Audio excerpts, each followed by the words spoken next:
Crucial time है, उसमें इतने सारे बच्चे हैं, उन्होंने ज्वाइन किया। इंशाल्लाह ताला आपको डिसअपॉइंट नहीं करूंगा इस क्रूशल टाइम में। उम्मीद यही है कि आपका वैल्यू एडिशन होगा और जिस चीज़ की आपको ज़रूरत है वही आपको प्रोवाइड किया जाएगा। तो अब मैं चंद चीज़ें पहले आपको बताऊंगा, कि किस तरीके से हम इस टाइम को अच्छा यूज़ करेंगे और उसके बाद हम आज का सेशन स्टार्ट करेंगे। ठीक है, सबसे पहली बात बेटा, मैं चाहूँगा कि आपको अपना थोड़ा सा इंट्रोडक्शन दे दूं। ऑब्वियसली आप लोग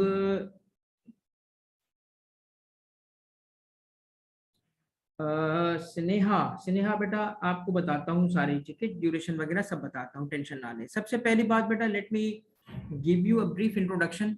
मैं अपना थोड़ा सा तारुफ करा दूं आप सबको, सारे बच्चों को। इस प्रोफेशन से, इस फ्रेटर्निटी से बेटा आप आए हो, ऑब्वियसली कुछ पता होगा आपको हमारे बारे में, मगर फिर भी थोड़ा सा मैं अपने बारे में बता देता हूँ। मेरा नाम तारिक तुनियो है। मुझे नॉर्मली बच्चे जो है वो टीटी बुलाते हैं। अच्छा, टीटी द टैक्समैन, मुख्तलिफ नामों से पुकारते हैं, क्योंकि ऑब्वियसली जो मेरा मेन कोर कॉम्पिटेंस है वो, बिकॉज कि आपको भी पता चल जाएगा मेरे बारे में कि टैक्स के साथ में जुड़ा हुआ हूँ। मगर बहरहाल टैक्स के अलावा किस चीज़ से जुड़ा हुआ हूँ, सबसे पहले तो मेरा ताल्लुक बिजनेस के स्टडी से है, और कराची के सबसे बड़े, बल्कि पाकिस्तान के one of the most prestigious इदारे से मेरा एमबीए है। और बिजनेस को मैं इस मतलब सब्जेक्ट स्टडी करता हूँ, और वन ऑफ माय फेवरेट जिसको कहते हैं ना मशगला, जिस पे हर महीने बीवी से लड़ाई होती है, वो होता है बुक्स परचेज करना। और आजकल जिन बुक्स को मैं ज़्यादा परचेज कर रहा हूँ, उसका use of artificial intelligence in business है, इन एजुकेशन। तो इस वजह से ये वो चीज़ है जिसको मैं आप समझें कि शौक से पढ़ता रहा हूँ। इनफैक्ट जब मैंने टीचिंग स्टार्ट की थी 15 ईयर्स बैक, तो जो मैंने नॉर्मली किसी और इदारे से, उस वक्त तो एआरटीटी का एग्जिस्टेंस नहीं था, बट उस वक्त जिस इदारे से मैंने टीचिंग स्टार्ट की थी, तो जब सीवी भेजते हैं तो नंबर 1 मैंने लिखा था जी मैं क्या पढ़ा सकता हूँ, टैक्सेशन। नंबर 2 आपको पता है मैंने क्या लिखा था बिजनेस स्टडीज। ठीक है, नंबर 3 पे मैंने लिखा था कंपनी लॉ। तो ये वो एरियाज हैं जो मेरे दिल के करीब हैं, बिजनेस स्टडीज के। लकीली फॉर मी के आईकैप ने शायद मेरे दिल की आवाज़ सुन ली, उन्होंने फिर पीआरसी के अंदर एक सब्जेक्ट डाल दिया। तो मैंने सोचा, जैसे ही ये सब्जेक्ट मैंने देखा, इसकी कंटेंट देखी, तो मैंने कहा यार कुछ ना कुछ तो इस पे होना चाहिए। और ऑब्वियसली फिर मुझे पता था कि जो चीज़ मेहनत तलब है और नहीं होती, ऑब्वियसली टीचर्स भी बिजी होते हैं, उनको भी बहुत सारी उनकी लाइफ भी है। तो मैंने इस पे ना डेडिकेशन लगा के, डेडिकेशन के साथ एक काम ये किया कि इस पे मैंने बना लिया एमसीक्यू। ठीक है, अब आपको 2000 एमसीक्यूज की, 2000 मींस 2000, ठीक है, ये फिगरेटिवली मैं यूज नहीं कर रहा, मोर देन 2000 एमसीक्यूज हैं। और आपकी ये जो बुक है, मैंने इसको कॉपी इसलिए करवाया कि थोड़ा सा मुझे मतलब पेजेस जो थे वो वाइड चाहिए थे नोटिंग के लिए। तो इसकी पूरी बुक पे एमसीक्यूज आपको मिलेंगे। आपको ये एमसीक्यू कैसे मिलेंगे? वो इस तरह आपको मिलेंगे कि आपकी हर क्लास के बाद जो उस दिन एमसीक्यू हमने डिस्कस किए होंगे, सॉल्व किए होंगे, वो आपको प्रोवाइड कर दिए जाएंगे। ठीक है, 2000 एमसीक्यूज की प्रैक्टिस आप कर लो, इंशाल्लाह मुझे अल्लाह से उम्मीद है कि सब पेपर इसी में से निकलेगा। जिस जिस बच्चे ने अभी तक अगर सही से इस सब्जेक्ट को नहीं समझा, तो आपको दोबारा एक चांस मिल जाएगा इस कोर्स के थ्रू। इस कोर्स में आप उस पूरे सारे के सारे एवरी चैप्टर, एवरी पैराग्राफ, मोर और लेस एवरी लाइन को आप रिवाइज कर रहे होंगे। इस एमसीक्यू को बनाने की मेन वजह क्या है कि ना सिर्फ आपको एग्जाम की तैयारी हो जाए, बल्कि आपकी रिवीजन भी हो जाए। तो जिस बच्चे ने अच्छे तरीके से बुक को पढ़ा होगा, उसके लिए वही चीज दोबारा नजर आएगी, उसको उसको चीजें एमसीक्यू के अंदर वो रिवाइज भी कर रहा होगा। ठीक है, तो ये चीज मैंने क्यों की, ये इसकी वजह से की जो आपके सामने है कि आईबीए से मैंने एमबीए किया हुआ है। ठीक है, सेकंड चीज इसके बाद बताऊं, मैं सीएसएस ऑफिसर भी हूँ। मेरा ताल्लुक सिविल सर्विसेज के साथ है, और 2002 में मैंने सीएसएस का एग्जाम पास किया था। सीएसएस में अल्हम्दुलिल्लाह फर्स्ट अटेम्प्ट मैंने पास किया, और उसके बाद आई नेवर रीअपियर्ड, क्योंकि मैं जिस डिपार्टमेंट को मैंने ज्वाइन किया सीएसएस के बाद, वो मेरे लिए मेरा इन अ वे पसंदीदा था, और वो था एफबीआर। तो मैं एफबीआर में ऑफिसर हूँ currently. I am working is additional commissioner in FBR at a senior level. इस वजह से मेरा टैक्सेशन से बड़ा गहरा ताल्लुक है। जैसे जैसे जैसे जैसे आगे बढ़े, जैसे जैसे आगे बढ़े तो शौक जो है ना वो इंसान को पता नहीं क्या करवाता है। तो बाय प्रोफेशन टैक्स वाला हूँ और बाय पैशन भी टैक्स वाला हूँ, क्योंकि मैं फिर टीचिंग टैक्सेशन की मैंने स्टार्ट कर दी। और सिविल सर्विसेज एकेडमी एक ख्वाब होता है, अल्हम्दुलिल्लाह अल्लाह ने वो मेरा पूरा किया। जिस तरीके से आपका ख्वाब है क्वालिफाई होने का as a qualified chartered accountant, तो अल्लाह, मेरी दुआएं आपके लिए कि अल्लाह ताला आपका ख्वाब भी पूरा करेगा। और दूसरी चीज बेटा, जिसने अभी सवाल पूछे हैं ना, मैं आपको रिप्लाई करता हूँ, ठीक है। इसके बाद ये एफबीआर की मैंने बात कर दी। मैंने जैसे ही ज्वाइन किया एज असिस्टेंट कमिश्नर एफबीआर में, तो इनकम टैक्स, सेल्स टैक्स, सारे जो टैक्स के कवानीन हैं उसको इम्प्लीमेंट करते हुए एक्सपर्टीज डेवलप हुई, और थोड़ा सा मैं रिसर्च करने वाला बंदा हूँ। तो साथ में टीचिंग स्टार्ट की अल्हम्दुलिल्लाह। अब आप ARTT में, जो ARTT नाम है, आप में से जो बच्चे यहाँ से हैं, यानी सिंध से या साउथ से हैं, वो तो उनको पता है, बट अल्हम्दुलिल्लाह आप ऑनलाइन की वजह से पूरे मुल्क को पता है ARTT। तो अक्सर लोग पूछते हैं ARTT क्या है, तो मैं बोलता हूँ TT आपसे बात कर रहा है। तो ARTT जो है अल्हम्दुलिल्लाह 8 साल से एक बहुत ही लीडिंग रोल प्ले कर रहा है।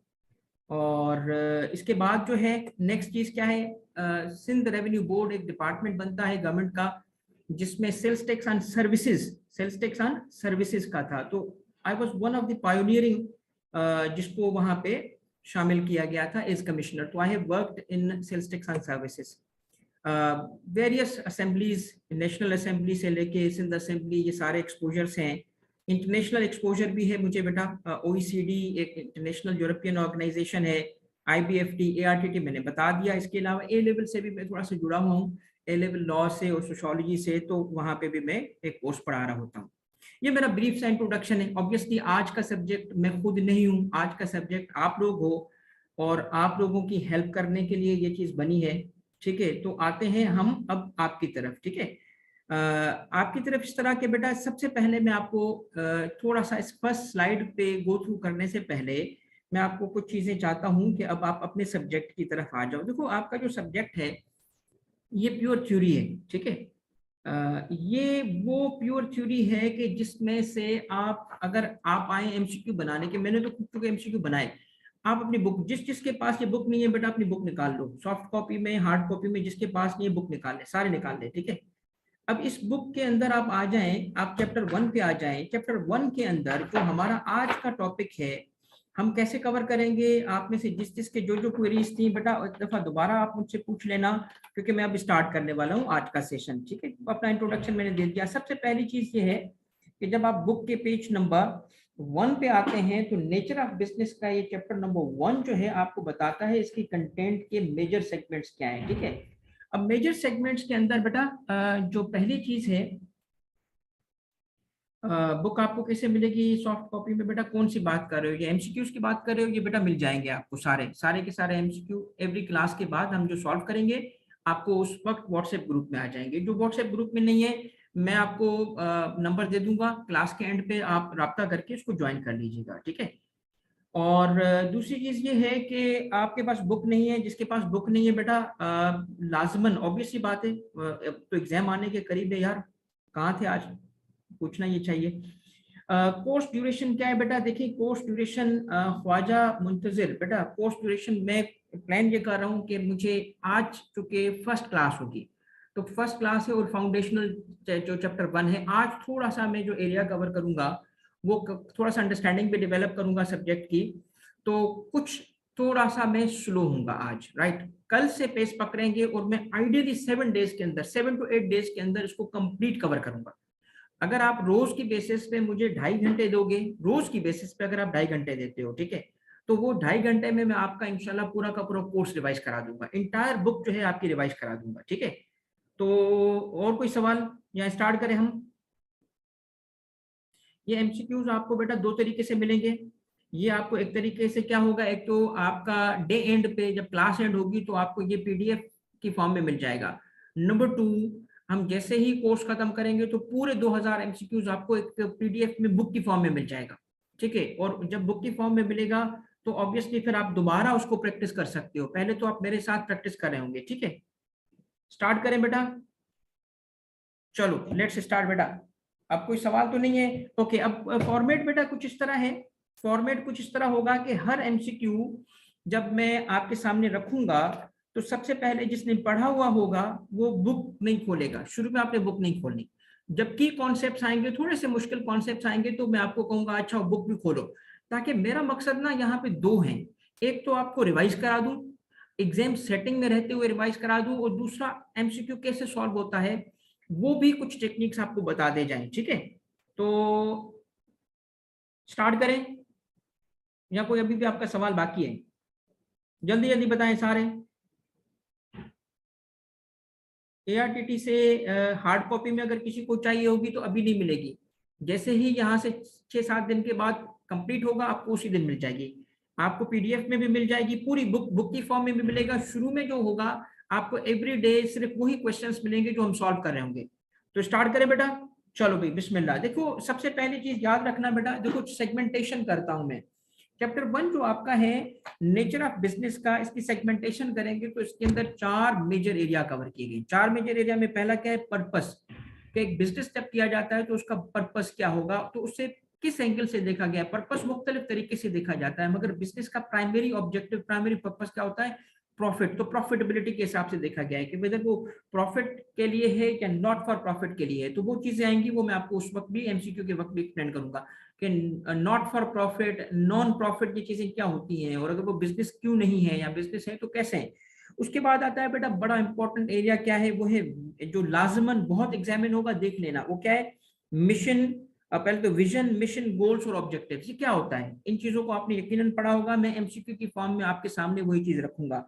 उसके बाद फैक्टर्स ऑफ प्रोडक्शन है, उसके बाद स्टेक होल्डर्स है। तो इन सारी चीजों को हम किसी न किसी वे में आज रिवाइज कर रहे होंगे। ठीक है, तो जिसके पास बुक है बेटा अभी फॉर द टाइम साइड पे कर दो, जब कुछ कॉन्सेप्ट्स आएंगे तो मैं इसको डिस्कस करूंगा। लेट्स स्टार्ट बेटा, बिस्मिल्लाहिर्रहमानिर्रहीम। सबसे पहला एमसीक्यू जो आ रहा है उसमें है क्या है, a business is an organisation. Business एक एक्टिविटी भी होती है, बिजनेस एक्टिविटी भी होती है, बिजनेस ऑर्गेनाइजेशन भी होती है। हमने जो एमसीक्यूज बनाए हैं वो सारे आपकी आईकेएप की बुक पे बनाए हैं। ठीक है, आपकी आईकेएप की बुक को रखा गया है, उसकी लैंग्वेज को रखा गया है, क्योंकि एग्जामिनर आपको जिस चीज पे एग्जामिन करेगा उसी को आगे रखा है। तो बिजनेस एक एक्टिविटी भी होती है, बट बिजनेस को हम ऑर्गेनाइजेशन के पॉइंट ऑफ व्यू से देख रहे हैं। तो business is an organisation which by क्या करेगी, by providing goods and services desired by customers strives for, किस मकसद के लिए होती है, public good, welfare of the poor, profit या नेशनल डेवलपमेंट। बताएं आपके हिसाब से what is the correct option, A B C और डी। ऑप्शन वाइज बताएं, ए बी सी, ए बी सी कौन सा या डी कौन सा है। Correct answer is, the correct answer is C. क्योंकि बेसिकली अगर आप अपना चैप्टर उठाएं तो जो फर्स्ट आपका अगला पेज है, पेज नंबर 2, उसके अंदर जो पैरा 1.1 है नेचर ऑफ बिजनेस को अगर स्टडी करो तो इंटायर ये जो सेगमेंट है ये इसी चीज पे, प्रॉफिट पे। ठीक है, चलें आगे बढ़ते हैं। Next question, question number 2, by providing household essentials. गौर से पढ़ना, देखो मैं आपको अभी बता रहा हूँ इस एमसीक्यू को, जल्दी नहीं करना। By providing household essentials, clothing, medical care, transportation, banking, communication, business meets the needs of number 1 companies, consumers, cities, manufacturers. Now, correct option क्या है बताओ, बताते जाओ। Good, good, शाबाश बेटा। What is the correct option? Now the correct option is B. क्यों? इसलिए कि जो बिजनेसेस होते हैं वो दो किस्म की सर्विसेज प्रोवाइड करते हैं। एक को कहा जाता है B2C, B2C का पता है आपको, व्हाट इज B2C, कोई बताए मुझे B2C क्या है। और दूसरा होता है B2B, B2B बताएं क्या है, B2C और B2B क्या है बताएं किसी को। एक होता है वो सर्विसेज जो बिजनेस टू कंज्यूमर होगा, और दूसरा होता है बिजनेस टू बिजनेस। अब इसके अंदर अगर देखें तो कंपनीज को भी तो जो बिजनेसेस हैं वो कंपनीज को भी तो प्रोवाइड कर रहे होते हैं ना गुड्स एंड सर्विसेज, क्यों नहीं प्रोवाइड करते। तो हमने इसको क्यों करेक्ट नहीं किया कंपनी को, इसलिए कि गौर से पढ़ोगे ना बेटा तो क्या लिखा है, bye providing household essentials, clothing, medical care. ये जो मेडिकल केयर है, क्लोथिंग है, ये कंपनी को थोड़ी होती है, सिटीज और मैन्युफैक्चरिंग। इसका मतलब है प्राइमरली एमसीक्यू किसको डील कर रहा है, B2C को कर रहा है, तो कंज्यूमर्स होंगे। थोड़ा गौर से देखना अल्फाज को बेटा, वो ना थोड़ा शेड्स ऑफ मीनिंग्स जो होता है ना वो इस्तेमाल करेगा। एक लफ्ज की भी एक शेड निकाल देगा, और तुम अगर शेलो नॉलेज होगी, ये जल्दबाजी में होंगे, गलत ऑप्शन को करेक्ट करोगे। तो कंपनी उस वक्त होता है जब हम यहाँ एमसीक्यू B2B में बना रहे होते, B2B होता company would have been a correct option. ठीक है, सब रिकॉर्डिंग मिल जाएगी बेटा, टेंशन नहीं लो, सब कुछ मिलेगा, ये आप लोगों के लिए सारी एफर्ट। क्वेश्चन नंबर 3, गौर से देखना, tangible items that can be held, touched और स्टोर्ड, मैन्युफैक्चर्ड और traded by business are termed as, ये कोई डेफिनेशन है, ये जिसने पढ़ी होगी उसी को याद होगा, जिसने नहीं पढ़ी होगी अभी सुन लो। क्या है? Tangible, the word is tangible items that can be held, touched, stored, manufactured, traded by the businesses are termed as, the correct option is yes, goods. क्यों? देखो, गुड्स और सर्विसेज बिजनेस की मेन प्रोडक्ट होती हैं। अब समझना मेरी बात, जिसको नहीं, अगर अब तक भी कॉन्सेप्ट नहीं समझ आया ना, वो गौर से सुने। देखिए, सर्विसेज जो होती हैं और जो गुड्स होती हैं, उसमें एक सबसे की एलिमेंट, समटाइम्स एक बात याद रखना, कुछ ऐसी प्रोडक्ट्स भी होती हैं, एक स्पेक्ट्रम होता है गुड्स का, टेंजिबिलिटी का, एक स्पेक्ट्रम होता है सर्विसेज का। इस स्पेक्ट्रम में जैसे जैसे कनेक्ट होंगे तो बीच में फिर ऐसी चीजें भी आ जाती हैं which are a mixture of the two. अब मैं मिसाल दूं आपको कि अगर रेस्टोरेंट की सर्विसेज हैं तो आप क्या ले रहे हो? अब रेस्टोरेंट में जाते हैं तो क्या है, आप आर यू परचेजिंग गुड्स या आर यू रिसीविंग सर्विसेज, या it's a mixture of both. ठीक है, समझ रहे हो? तो गुड्स और सर्विसेज में डिफरेंस करना समटाइम्स बहुत मुश्किल होता है।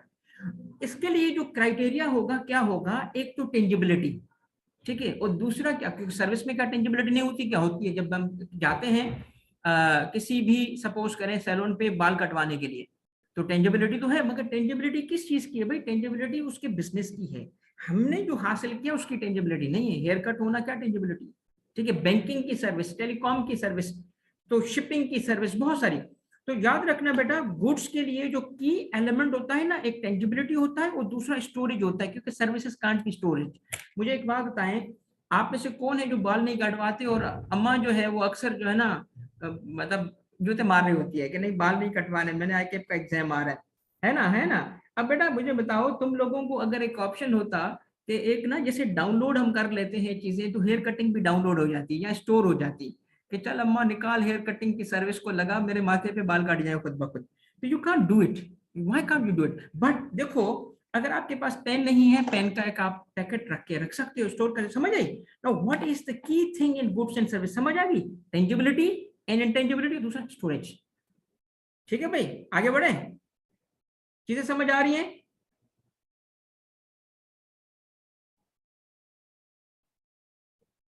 चलो बिस्मिल्लाह, नेक्स्ट बेटा, क्वेश्चन नंबर 4।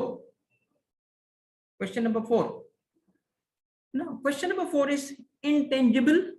इस एमसीक्यू में the keyword is this, offerings. और मैंने क्या कहा, आपकी बुक से बनी हुई है, इंटेंजिबल ऑफरिंग्स।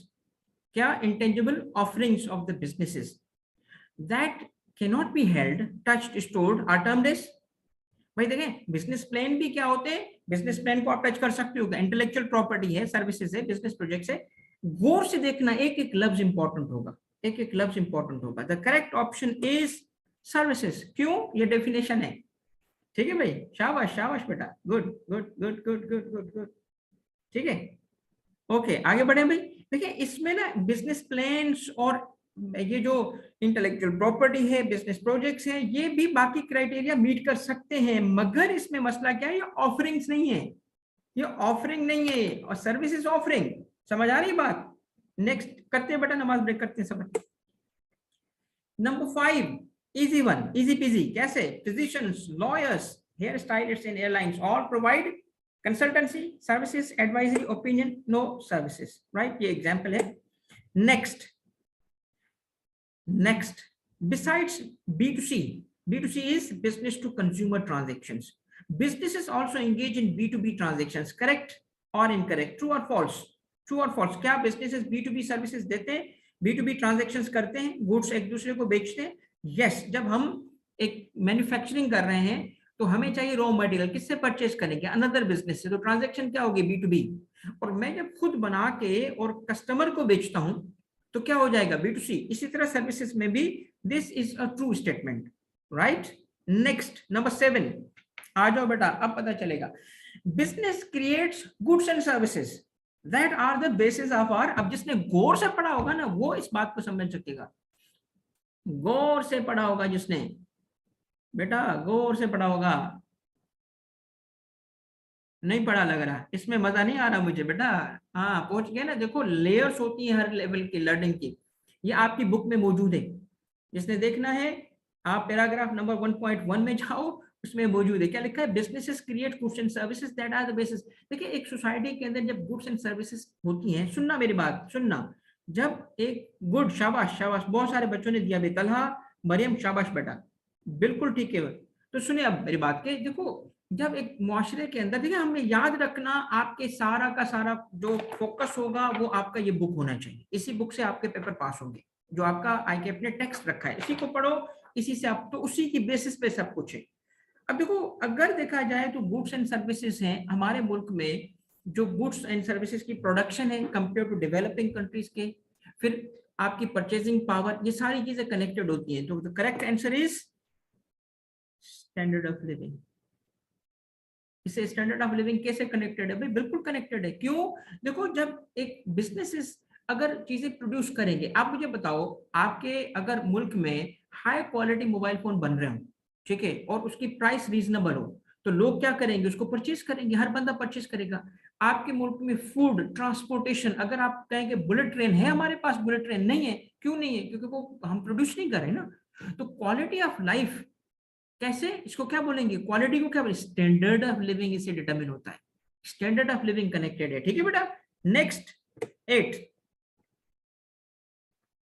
सी में देखिए, गुड, जिसने सवाल करना है सुनो, सद्दाम कह रहा है सर सी। देखिए बात ये है, स्टैंडर्ड ऑफ बिजनेस से तय नहीं होगा, स्टैंडर्ड ऑफ बिजनेस इसलिए तय नहीं होगा सद्दाम, क्योंकि देखो मैं लो क्वालिटी प्रोडक्ट बना रहा हूं। देखो मैंने ये 2 पेन की बात है, ये 2 पेन है ना मेरे पास, एक हाई क्वालिटी प्रोड्यूस हो रही है, एक लो क्वालिटी प्रोड्यूस हो रही है, तो स्टैंडर्ड ऑफ क्वालिटी थोड़ी होगा, या स्टैंडर्ड ऑफ बिजनेस थोड़ी होगा, ठीक है। स्टैंडर्ड ऑफ बिजनेस नहीं, स्टैंडर्ड ऑफ लिविंग उससे तय होगा, ठीक है। तो क्लोजर है, उसके अंदर शेड होगा जो कनेक्ट करेगा। तो सदाम आपने फोकस बेटा किस पे करना है? बुक पे करना है, क्योंकि आपके एमसीक्यू इसी से बनेंगे, ठीक है।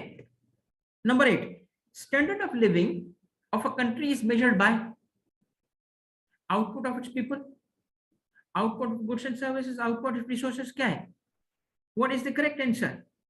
स्टैंडर्ड ऑफ लिविंग, ये सेंटेंस देखो, standard of living is measured by क्या? आउटपुट्स। बाकी देखिए कनेक्टेड तो है। What is the correct answer? Why correct answer? The correct answer इसलिए बेटा, करेक्ट आंसर इसलिए कि output of the goods and services, output in the sense के ना सिर्फ क्वालिटी बल्कि क्वांटिटी कितनी है, क्वांटिटी वो लाइफ से कनेक्टेड है। स्टैंडर्ड ऑफ लिविंग आप उसको तय होता है, ठीक है। आगे बढ़े, next number 9, in what ways business play a key role in determining, अब way, in what way business play a key role in determining our quality of life. कैसे? by providing jobs and goods and services to the society, by providing natural resources to the country, by providing training for human resource development, by providing corporate culture। what is the correct answer? now the correct answer is के देखो quality of life कैसे होगी, 2 तरीके से होगी। Number 1, business क्या provide करता है? जॉब्स। सबसे बड़ा अगर एम्प्लॉयर आप देखें इंटरनेशनली तो बिजनेसेस होते हैं, अपार्ट फ्रॉम गवर्नमेंट। गवर्नमेंट को छोड़ दो, हमारे जैसे डेवलपिंग कंट्रीज में गवर्नमेंट सबसे बड़ा एम्प्लॉयर होता है, मगर इंटरनेशनली देखें तो कौन होता है? बिजनेसेस होते हैं जो सबसे ज्यादा एम्प्लॉयमेंट क्रिएट करते हैं। तो एम्प्लॉयमेंट में क्या होगा? वो अपॉर्चुनिटी देंगे, वहां से अर्न करके लोग अपनी जिंदगी गुजारते हैं। जितना जितना बिजनेस की ग्रोथ होगी उतनी एम्प्लॉयमेंट की रेम्यूनरेशन ज्यादा होगी। और दूसरा, वो क्वालिटी ऑफ लाइफ को कैसे डिटरमिन करते हैं? गुड्स एंड सर्विसेज सोसाइटी को प्रोवाइड करके। The correct answer is a, ठीक है, is a. 10, which of the following terms best describe, अब बात समझना, ये जो स्टेटमेंट है कौन सा टर्म है जो इसको बेस्ट वे में डिस्क्राइब कर सकता है? The general level of human happiness, general level of human happiness, happiness ज्यादा है कम है? The general level of human happiness based on such things as life expectancy के इस मुल्क में या इस मुआशरे में जिंदगी, भाई इस मुल्क में 60 साल में लोग मर जाते हैं, इस मुल्क में लोग 80 साल में मर जाते हैं, ठीक है। लाइफ एक्सपेक्टेंसी क्या? एजुकेशनल स्टैंडर्ड्स, भाई इसमें लिटरेसी क्या है? यूनिवर्सिटी की कॉलेज में लोग जाते नहीं। Health, sanitation and leisure time, even leisure time के भी फ्री टाइम मिलता है उसको अपनी जिंदगी को एंजॉय करने के लिए, नहीं मिलता। तो ये सारी चीजें मिला लें, ऐसा कौन सा टर्म है जो इन सबको एक्सप्लेन करे? बताओ भाई। Quality of business, quality of life, quality of goods and services, या मैनेजमेंट बाय ऑब्जेक्टिव्स, करेक्ट क्या है? इस सब चीज को क्वालिटी ऑफ लाइफ, क्या क्वालिटी ऑफ लाइफ जो है इसको बेस्ट डिस्क्राइब करा है। क्यों? देखो क्वालिटी ऑफ लाइफ अच्छी और बुरी वो बात नहीं हो रही। क्वालिटी का मतलब ये नहीं कि अच्छी क्वालिटी, अच्छी या बुरी इस पर डिपेंड करती है। किसी भी मुल्क को जब हम जाएंगे देखेंगे कि क्वालिटी ऑफ लाइफ इस मुल्क की क्या है, डेवलप्ड कंट्रीज, डेवलपिंग कंट्रीज, तो क्वालिटी ऑफ लाइफ डिटरमिन कैसे होगी, इस क्राइटेरिया पे तो होगी। तो इस पूरे के पूरे जो कॉन्सेप्ट को बेस्ट वे में डिस्क्राइब किया जा सकता है कैसे, by option number B. Next, building high quality of life is effort of, बताओ, businesses, government, not for profit organisations, all of the above. Building high quality life is effort of, किसकी effort है? गौर से जिसने पढ़ा होगा बिल्कुल सही, शाबाश बेटा, गुड जॉब, गुड जॉब, जबरदस्त। नाउ देखो बेस्ट क्वालिटी सिर्फ बिजनेसेस नहीं प्रोवाइड, बिजनेस का काम नहीं है, इवन गवर्नमेंट का काम है, इवन नॉट फॉर प्रॉफिट भी तो इसीलिए है। तो करेक्ट ऑप्शन इज डी। कैसे भाई? देखें, जो हाई क्वालिटी ऑफ लाइफ कौन सी होगी, क्वालिटी ऑफ लाइफ हाई हो, ये कौन इंश्योर करेगा? बिजनेसेस। कैसे भाई? जब वो गुड्स एंड सर्विसेज दे रहे हैं, जब वो एम्प्लॉयमेंट क्रिएट कर रहे हैं, तो किस क्या मकसद वहां पे है? वन ऑफ द ऑब्जेक्टिव क्या होगा? ये हाई क्वालिटी ऑफ लाइफ होगी, वो कंट्रीब्यूट करें। गवर्नमेंट का तो पूरा मकसद ही यही है। और नॉट फॉर प्रॉफिट जो ऑर्गेनाइजेशन है वो बनती इसलिए है। नॉट फॉर प्रॉफिट का जो मकसद ही क्या होगा? कोई ऐसा कोई सोशल ऑब्जेक्टिव हासिल करना, तो ऑल ऑफ द अबव हो जाएगा। एक केस में यहाँ चूंकि फर्स्ट टाइम ये टर्म आया है, तो please make a note of it कि इसका मकसद क्या है, नॉट फॉर प्रॉफिट है, ये नॉन प्रॉफिट नहीं है। इसमें और इसमें फर्क है, नॉन प्रॉफिट ऑर्गेनाइजेशंस में फर्क है, ठीक है? नॉन प्रॉफिट और नॉट फॉर प्रॉफिट में फर्क है, याद रखना क्या फर्क है। इसमें प्रॉफिट नहीं होता, किसमें प्रॉफिट नहीं होता? नॉट फॉर प्रॉफिट में, दे डोंट अर्न प्रॉफिट, वो प्रॉफिट के लिए एग्जिस्ट नहीं करती। बट नॉन प्रॉफिट में प्रॉफिट होता है, वो ऑर्गेनाइजेशन प्रॉफिट अर्न करती है, मगर उस ऑर्गेनाइजेशन में जो प्रॉफिट आता है वो उस ऑर्गेनाइजेशन में से जो उस ऑर्गेनाइजेशन को चलाने वाले हैं। अब कैसे? जैसे शेयर होल्डर्स होते हैं, जैसे आम बिजनेसेस के सोल प्रोप्राइटर हैं, पार्टनर्स हैं, ठीक है? इस तरीके के जो जो जो लोग उसको चला रहे हैं, जो मैनेजमेंट है, वो उस प्रॉफिट को विथड्रॉ नहीं कर सकता। It is not a withdrawable profit. वो प्रॉफिट आएगा, जैसे अगर मैं मिसाल दूं कि अगर एक ऑर्गेनाइजेशन है, वो एजुकेशनल इंस्टीट्यूशन चलाती है, ठीक है, तो फी चार्ज करेंगे। हॉस्पिटल चलाते हैं, फी चार्ज करेंगे।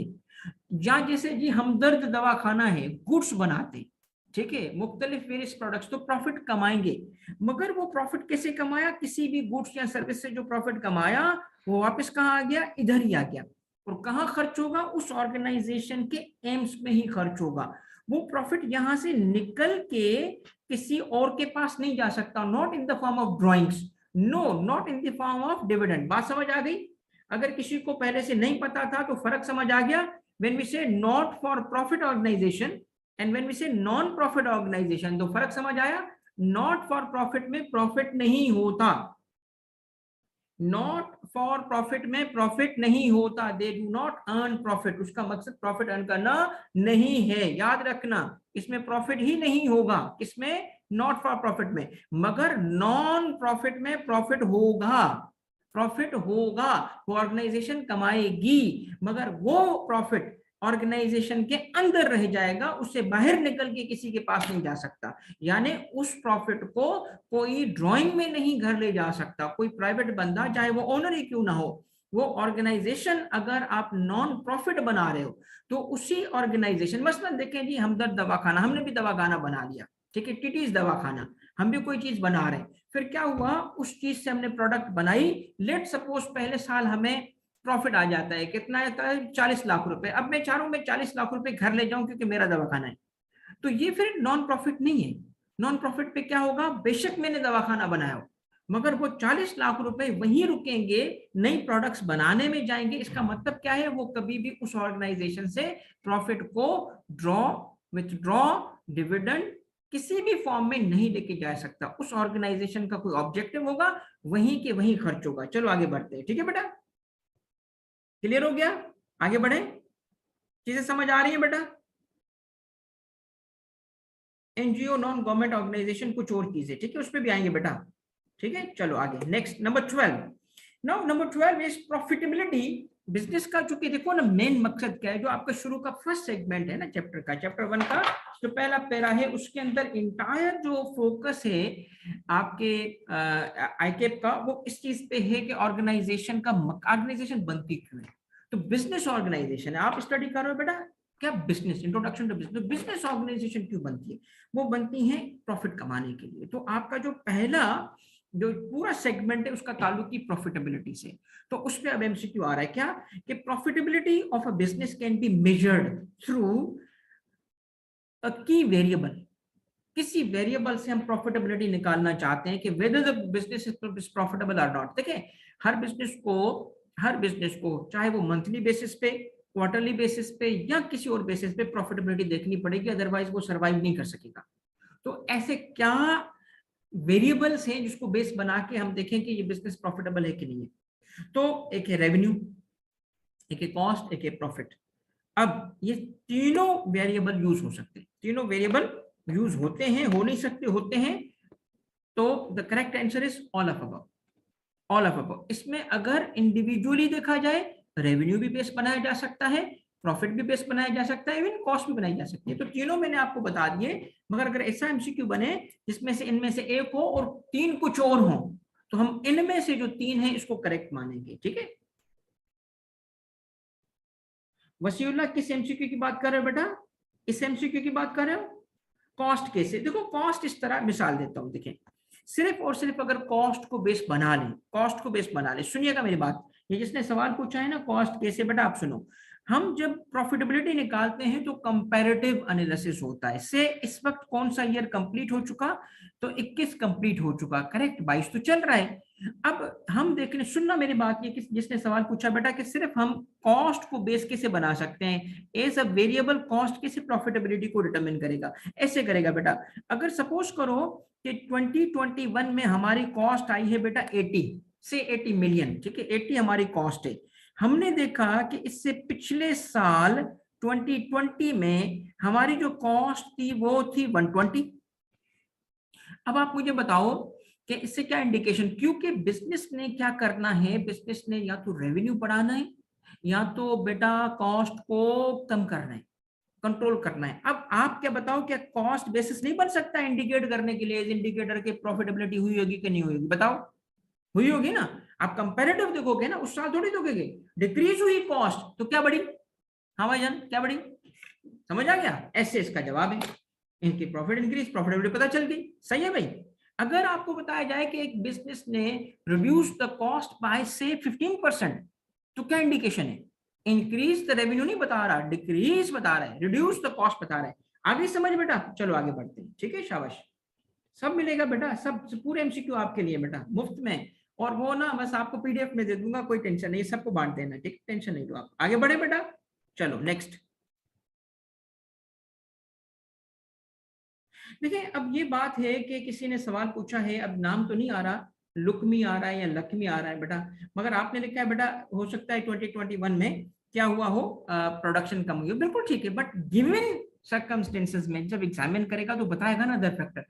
जब सवाल बना रहे होते हैं ना, याद रखना एक मेरी बात, मेरी एक टेक्निक है जो बच्चों को समझाने के लिए होती है, क्या, सवाल चेंज नहीं करो, क्वेश्चन चेंज करोगे ना, बच्चों में ना एक सुइसाइडल किस्म की टेंडेंसी होती है, वो क्या करते हैं, सवाल एग्जामिनर का चेंज कर देते हैं, अपनी तरफ से फैक्टर घुसा देते हैं, अपनी तरफ से चेंजेस कर देते हैं। तो वो जब चेंजेस करोगे मेरा बेटा, तो वो सवाल ही चेंज हो जाएगा, उसका ऑप्शन गलत होगा, ठीक है। तो हम गिवन हालात में देखेंगे, हालात जो होंगे ना, देखिए बात यह है कि आपका सवाल एमसीक्यू होगा, ठीक है, उसमें हमें उसने सवाल को भी लिख दिया, ऑप्शन भी लिख दिए, हम उसके अंदर रहते हुए जवाब लिखेंगे, ठीक है। समटाइम्स बेटा ऐसे ऐसे एमसीक्यू बनाए जा सकते हैं, आपको ओपन बुक दिया जाए, बुक हाथ में दी जाए और घर पे 2 दिन दिए जाए, कमरे में बंद कर दिया जाए, तब भी जवाब नहीं निकाल सकोगे, क्योंकि इतने नेरो होते हैं, उसमें से तुम्हें चारों ऑप्शन सही लगेंगे या चारों ऑप्शन गलत लगेंगे। तो टेक्निक क्या है, टेक्निक है गिवन सर्कमस्टेंसेस में डिसाइड करो, ठीक है बेटा। नेक्स्ट स्नेहा आते हैं बेटा, इस पे भी सबर करो, आगे जाओ बेटा। 13, the money which a company Multan से बेटा सबको मिलेंगे बेटा, पूरे मुल्क के लिए, मुल्तान वाले हो जो भी हो बेटा सबको मिलेंगे। एमसीक्यू आप सबको ग्रुप में हो, व्हाट्सएप ग्रुप में हो, जो व्हाट्सएप ग्रुप में नहीं है सुन ले मेरी बात, चाहे आप मेरा लेक्चर लाइव देख रहे हो, चाहे आप मेरा लेक्चर किसी और मीडिया पे यूट्यूब वगैरह पे देख रहे हो, आपको जिसको व्हाट्सएप ग्रुप पे नहीं है पूरी से व्हाट्सएप ग्रुप पे में आए, क्योंकि उसमें मैं कम्युनिकेट करूंगा, मैं आपको नंबर दे दूंगा एंड ऑफ द क्लास पे, उसकी बेसिस पे आपने राब्ता करना है जो व्हाट्सएप ग्रुप पे नहीं है, ठीक है। चलो आ जाओ क्वेश्चन नंबर के, money which a company receives by providing services and goods is called क्या? Money which a company receives क्या है? Money receives। अब देखें इसमें the correct option is B, revenue। क्यों?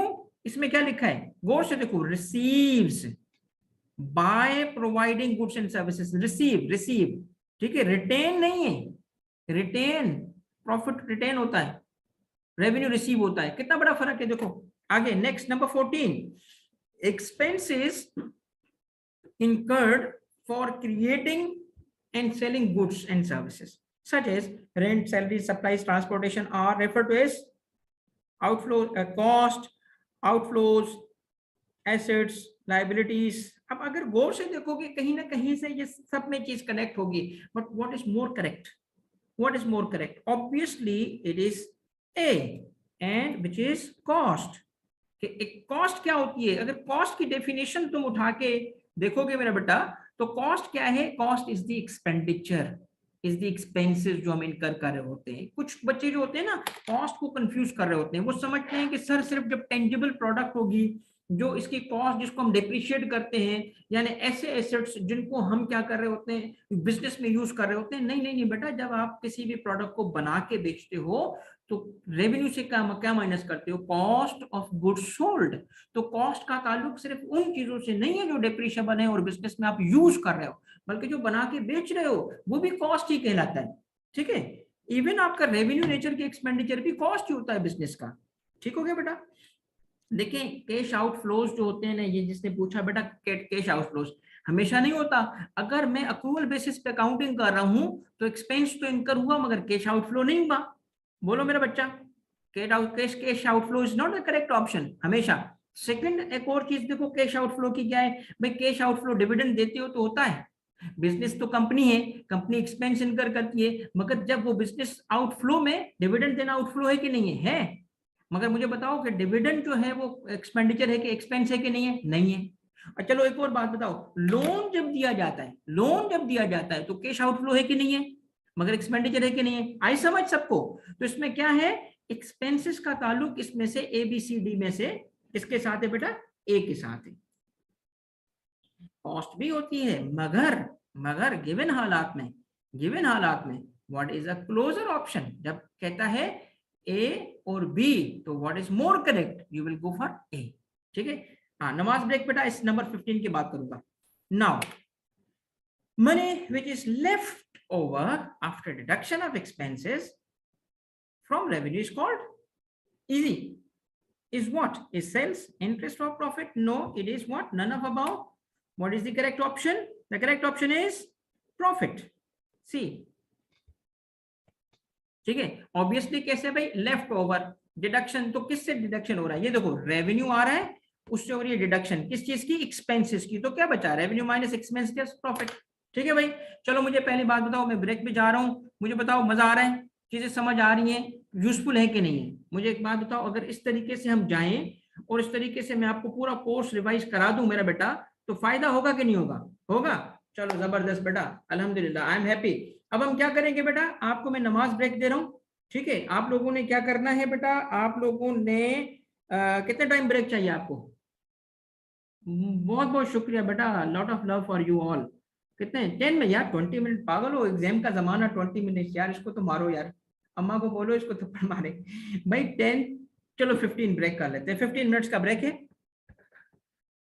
तो मैं आके इंशाअल्लाह आपका एग्जैक्ट 8:10 पे ब्रेक अप टू 8:10। नमाज पढ़ ली बेटा जिस चीज की रह गई थी, अगर चलो मिस हो गई थी, शाह पढ़ ली आपने,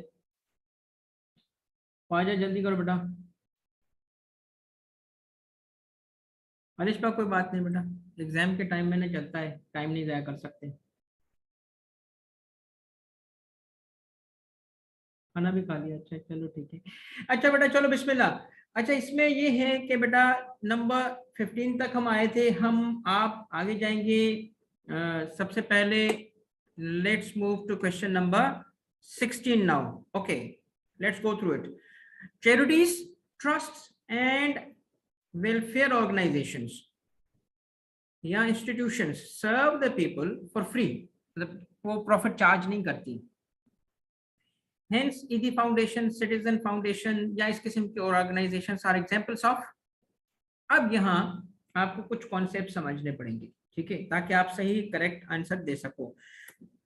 ओके अब देखिए बेसिकली जब हम कहते हैं NGO, NGO stands for non governmental organisation. तो जो एनजीओ होते हैं ये सबसे पॉपुलर टर्म है।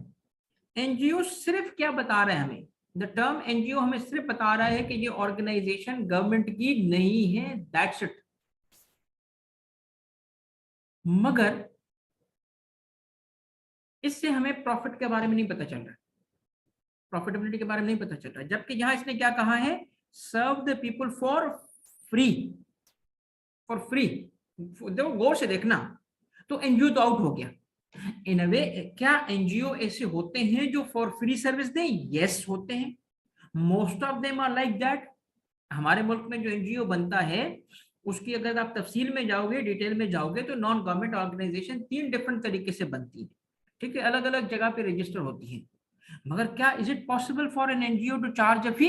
यस, क्यों नहीं? तो इसका मतलब है कि इस एमसीक्यू से तो निकल गया। Social welfare organisations, yes it's a term, करीब है।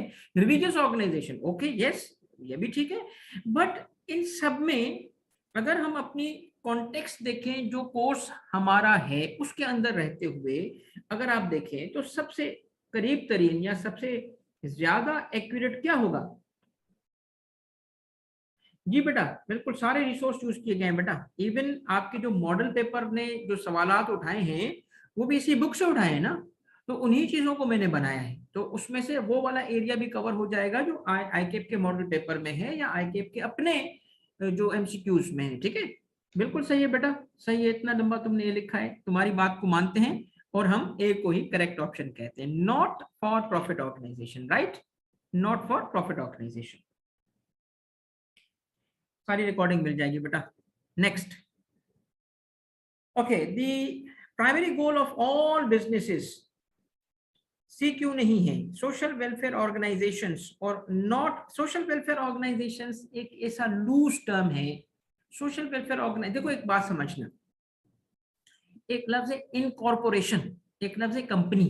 हमारे मुल्क में क्या यूज होता है, व्हाट इज मोर, कहते हैं ना स्पेसिफिक, इनकॉर्पोरेशन। हमारे मुल्क में इनकॉर्पोरेशन अगर इस्तेमाल करो तो कंपनी के लिए हम वर्ड कंपनी इस्तेमाल करते हैं, इनकॉर्पोरेशन इस्तेमाल करते हैं। और यूएस में कौन सा लफ्ज इस्तेमाल हो रहा है, इंक, INC, इनकॉर्पोरेशन। समझना, एक है लफ्ज कॉर्पोरेशन, वो यूज होता है हमारे मुल्क में, होता है, बट कंपनी और नेरो और स्पेसिफिक तो समझो। एक इसकी एक आसान सी मिसाल सुन लो। ये सवाल किसने पूछा है? आयशा। अरे आयशा तो मैं तुम्हें बोल भी नहीं सकता, चलो आयशा ने नहीं सवाल पूछा, किसी और ने सवाल पूछा। देखो सवाल ये है कि जी सी क्यों ठीक नहीं है। देखो एक मैं बोलूं जानवर, आपने सुना है ना, जानवर की मिसाल सुनिए, न्यूट्रल होता है। एक होता है कुत्ता, हाँ भाई बोलो, एक होता है कुत्ता। भाई जानवर वाला फीचर तो कुत्ते में पाया जाता है, समझ आई? तो social welfare organization is general, is a general description. इसमें नॉन या not for profit is a specific category. अब समझ आ गई बेटा? एक है जानवर, वो सी है, तो एक कुत्ता वो ए है, तो सही क्या हुआ, ए, स्पेसिफिक। ठीक है भाई, आगे बढ़े। Next number 17। अच्छा जी नंबर 17 है primary goal of all businesses. अच्छा, तकी आपने सवाल पूछा एनजीओ क्या, एनजीओ बेटा नॉन गवर्नमेंटल ऑर्गेनाइजेशंस होती हैं एनजीओ, ठीक है। थोड़ा सा आगे बढ़ते हैं हम। अच्छा, the primary goal of all businesses is to earn profit, yes obviously, thus earning profit contributes to society by providing employment which in turn provides money that is reinvested in economy। क्या ये statement ठीक है? Yes it is true. Okay. और देखो मैं आपको ना technique बताता हूँ इन एमसीक्यूज के लिए। जब आप इसको रिवाइज करोगे ना, ये आपको मिल जाएगा, ये पीडीएफ में मिल जाएगा बेटा। जब रिवाइज करो ना तो इस लैंग्वेज पे भी जरा तवज्जो करना, तवज्जो से पढ़ना, क्योंकि इसके थ्रू आपकी रिवीजन हो रही होगी। आपका ना बुक की जो की पार्ट्स है ना वो रिवाइज हो रहे होंगे, तो तवज्जो से पढ़ना, इससे नहीं इसको ऊपर से उड़ाते जाओ, गौर से पढ़ना बेटा, ठीक है। Next, loss, government regulations, economic, political and social changes are challenges. This is the keyword, are challenges that may affect, now whether positive or negative, no, whether positive, ये नहीं बता रहा affect कैसे, positive or negative, both. Statement true or false, this statement is again true. भाई कैसे true है, देखो एक मिसाल देता हूं आपको लॉ की, एक मिसाल सुनो लॉ की। भाई हम बेचते हैं, चलो क्या बिकवाऊं तुम लोगों से, हाँ भाई शहजादो क्या बेचोगे, चलो तुम बेचते हो, कोई है अंडे रोटी ना यार, कोई बड़ी बात सोचा कर, ठीक है ना, कोई ये दादा मुझे बच्चे को ना, ख्वाजा यार दिल जीत लिया, ख्वाजा कहता है चर्स बेचते हैं, ठीक है, हाँ बेटा हम ना चर्स बेचते हैं। अब मुझे एक बात बताओ, और प्रॉफिट भी बहुत उसका हाई है, ठीक है ना, प्रॉफिट भी भाई जैसा मार्जिन ही कोई नहीं होता। देखो दो चीजों का जो मार्जिन है ना, प्रॉफिट मार्जिन कभी भी नहीं तुम उसको टच कर सकोगे, एक चर्स बेचने का, एक रिश्वत लेने का। चर्स बेचने में फिर भी कॉस्ट लगती है, रिश्वत की कोई मार्जिन नहीं होता, मतलब कोई कॉस्ट ही नहीं होती, वो नफा ही नफा, ठीक है। तो बहरहाल अब बात ये है कि जब लॉ बना, एक प्रोडक्ट हम बेचते हैं, सपोज बेटा एक मिसाल देता हूं मैं आपको, अपार्ट फ्रॉम दैट कि हम एक प्रोडक्ट बना के बेच रहे थे, वो प्रोडक्ट लीगल थी, हम उससे कमा रहे थे ना, व्हाट इफ के गवर्नमेंट का लॉ बन जाए और उसकी प्रोडक्ट की सेल को इलीगल कर दे, हो गया इफेक्ट, मतलब हो गया कबाड़ा, ठीक है। आजकल तो वो इसने सही लिखा है अब्दुल हमीद ने कि एमएनए भी बिक रहे हैं। तो बहरहाल तो ये करेक्ट स्टेटमेंट है। आगे बढ़ते हैं 19। ओके, नाउ अब पता चलेगा बेटा, अब पता चलेगा। आ जाओ भाई, देश, आजकल ऐसे भी एमसीक्यू बन रहे हैं ना, देश दे के सवाल पूछा जा रहा है, मैंने कहा चलो हम भी इसको, हालांकि इस किस्म के एमसीक्यू उसको मैं अच्छा नहीं समझता, बट बन रहे हैं तो हमने काम भी बना लेते हैं। Describes what an organization plan, what an organization plans, तो ऑर्गेनाइजेशन का क्या है, प्लान्स, और होप्स, उम्मीद, okay, to be, now this is the most important word, अगर किसी को पता होगा, किसी ने पढ़ा होगा, in future and acts as an inspiration and motivation to drive the employees to reach the goals. बताओ क्या, what is the correct answer? Now एक होता है क्या, मिशन, एक होता है विजन, एक होता है ऑब्जेक्टिव, तो क्या है, बिल्कुल सही है, बिल्कुल ठीक है, सबर सबर सबर। नाउ ये क्या है, now this is a vision, vision statement में ये होता है। भाई देखो विजन के बारे में अगर आप अब तक क्लियर नहीं हो, आप में से अगर कोई मिशन हो, चलो मुझे बताओ कोई ऐसा बच्चा है जो अभी भी इसकी क्लैरिटी नहीं है, विजन किसको कहते हैं, मिशन किसको कहते हैं, क्या कोई ऐसा मेरा बच्चा है, बोलो भाई, जिसको विजन और मिशन में अब भी क्लियर नहीं है, मुझे पता है होगा, हाँ नहीं है ना क्लियर, चलो दादा मैं आपको एक ऐसी मिसाल देता हूं, तुम अब नहीं बोलोगे। बिल्कुल बेटा, मैं आया इसलिए हूं कि ताकि चीजें आपको समझा के और आपको पेपर की तैयारी करा दूं। सुनिएगा भाई, मेरी बात सुनो, एक है विजन, ठीक है, पहली बात याद रखना, मैं पहले इसकी थोड़ी सी मतलब एक्सप्लेनेशन देता हूं, और एक है मिशन, ठीक है। अब सुनो, फिर इसकी ऐसी देसी मिसाल दूंगा ना कि इंशाल्लाह आप में से कोई भी इसमें अब मिक्सअप नहीं करेगा। सुनो, विजन का ताल्लुक किससे होता है, फ्यूचर से, ठीक है। जो जो विजन, विजन का मतलब क्या है, आप आंखों से ताल्लुक है, देख रहे हो फ्यूचर में, विजन, विजन, जो विजन कहाँ होगा, दिमाग में होगा, फ्यूचर, आगे, ठीक है। एक क्या होता है, एक मेरी बात समझ, दो बातें सुनना, मेरी बात समझ आ जाएगी। कहते हैं एक आंख मंजिल पे रखो और दूसरी अगले कदम पे रखो, एक आंख किस पे, मंजिल पे, ठीक है, और एक किस पे, अगले कदम पे। जब मंजिल होगी ना, सुनो क्या कहलाएगी बेटा, मंजिल क्या कहलाएगी, आगे फ्यूचर, क्या कहलाएगी वो, मंजिल, विजन, अगला कदम मिशन। तो आज में, इस वक्त में और फ्यूचर में, इसका मैं आसान देसी एग्जांपल देता हूं, आसान देसी एग्जांपल। विजन कहते हैं जन्नत में जाने को, मेरा विजन क्या है, जन्नत में जाऊं, आमीन, आप लोग भी जन्नत में जाओ, आमीन, है ना। तो विजन क्या है? जन्नत में जाना। बेटा कैसे जाओगे? मिशन क्या है बोलो? मिशन क्या है? नमाज पढ़ना, नमाज पढ़ना, रोजे रखना, ये है मेरा मिशन। मैं रोजे रखूंगा, मैं नमाज पढ़ूंगा, मैं नेकियां करूंगा, क्यों? ताकि जन्नत में जाऊं। समझ आई मेरे बेटा? समझ आई? तो क्या है विजन? किसको कहते हैं? जिसका ताल्लुक अल्टीमेटली एक मंजिल हो। और मिशन क्या है? उस तक कैसे पहुंचेंगे? जन्नत में जाना और नमाज पढ़ना। फर्क समझ आ गया? एक है फ्यूचर, एक है अभी। ठीक है, ये है मिसाल बेटा, समझ आ गया? अब आप इंशाल्लाह इस दोनों में फिक्सअप नहीं करोगे, वरना अंग्रेजी तो दोनों की एक जैसी नजर आ रही थी आपको। आपको लगता है ना अंग्रेजी दोनों की एक जैसी नजर आ रही होती है। ठीक है, क्लियर हो गई? अब चलो आगे जाते हैं बेटा। ओके, थैंक यू बेटा, थैंक यू, थैंक यू बेटा। चलो नंबर 20 आ जाओ बेटा, 20 पे।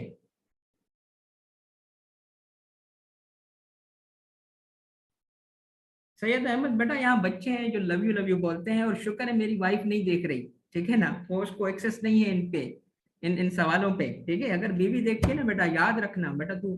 अब बार क्या, अभी तो बाद में इंशाल्लाह टैक्स में आओगे तो बड़े किस्से सुनाऊंगा, अभी तो टाइम नहीं है मुझे। ठीक है, याद रखना, जिंदगी गुजारने के 2 रूल्स हैं। तो मेरे बच्चों, आज से तरबियत कर रहा हूँ तुम्हारी। उस्ताद का काम होता है ना तरबियत करना, तो आज से मैं तुम्हारी तरबियत करता हूँ। ठीक है भाई, याद रखना, जिंदगी में, जिंदगी में 2 लोगों से डरना नहीं चाहिए। डरा डरा, डरा डरा लगना चाहिए। डरना नहीं चाहिए, डरा डरा लगना चाहिए। ये कामयाब जिंदगी को उसूल बता रहा हूं। कामयाब जिंदगी, लिख लो मेरी बात बेटा, तजर्बेकार बंदा हूं। तो डरना नहीं चाहिए, डरा डरा लगना चाहिए। किससे डरा डरा लगना चाहिए, डरना नहीं चाहिए? एक तो बॉस से। ठीक है, बॉस से उसे लगे कि डर रहा है, मैं डरना नहीं चाहिए। दूसरा बीवी से। ठीक है भाई, बस सुकून की जिंदगी गुजरेगी। घर की, ऑफिस की जिंदगी तो यही होती है। और दूसरी बात याद रखना, जिंदगी गुजारने के 2 और उसूल हैं। Rule number 1, wife is always right. ये तुम बॉस पे भी अप्लाई कर सकते हो। Rule number 1, wife is always right. Rule number 2, टू सुनोगे ना? If not, see rule number 1 again. ठीक है, ये है जिंदगी की बेहतरीन उसूल। अल्हम्दुलिल्लाह बहुत खुश जिंदगी गुजारोगे, तजुर्बे की बातें बता रहा हूँ। ठीक है, बस इंशाल्लाह खुश रहोगे तुम लोग। आ जाओ इस तरफ। तो मिशन इज दी, सुनो, अ मिशन इज दी, गौर से सुनना, मैं आपको बता रहा हूं, सुनिएगा, फंस जाओगे। अलवीना फंस गई, फंस जाओगे, बता रहा हूं, सबर। A mission is the future purpose and the reason of organization's future existence.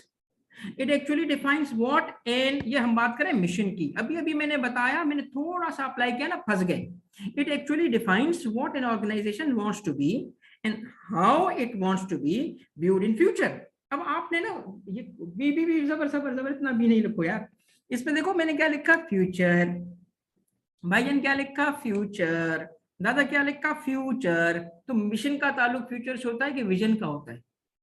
हाँ भाई, एक स्टेटमेंट उठाई जिसका ताल्लुक मिशन से था, एक लफ्ज चेंज कर दिया, क्या बन गया? समझ आई बेटा? Now the correct option is B, this is false. No, mission का ये काम नहीं है, ये विजन का काम है। सही है भाई? ठीक है,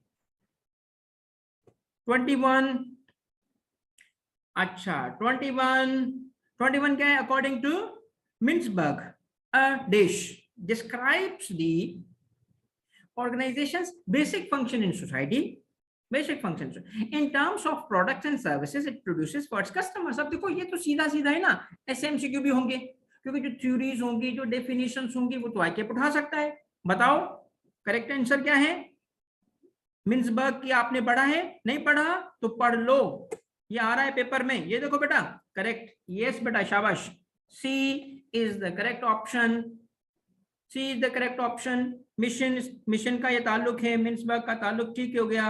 नेक्स्ट बेटा आ जाओ, नेक्स्ट एमसीक्यू इज 22 में क्या है? A mission statement should be clear and short. ठीक है, a mission statement should be clear and short statement also includes की क्वेश्चंस टू आंसर। हाँ, 4 क्वेश्चंस हैं, है ना? अगर नहीं 4 क्वेश्चंस हैं, अभी नहीं देखना, कोई बुक नहीं, चीटिंग नहीं करना, चीटिंग नहीं करना।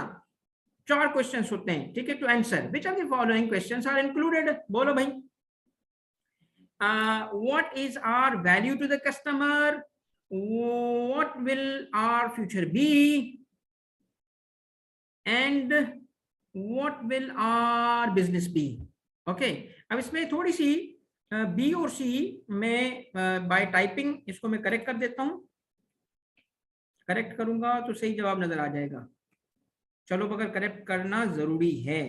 चलो ये देखो, ये बढ़ गया था, अब तुम्हें समझ आ गया, सही है ना। करेक्ट क्या है, अब मैंने उसको हटा दिया, मिस्टेक एरर हटा दिया। अब बताओ भाई, अब कौन सा करेक्ट है, बी या सी।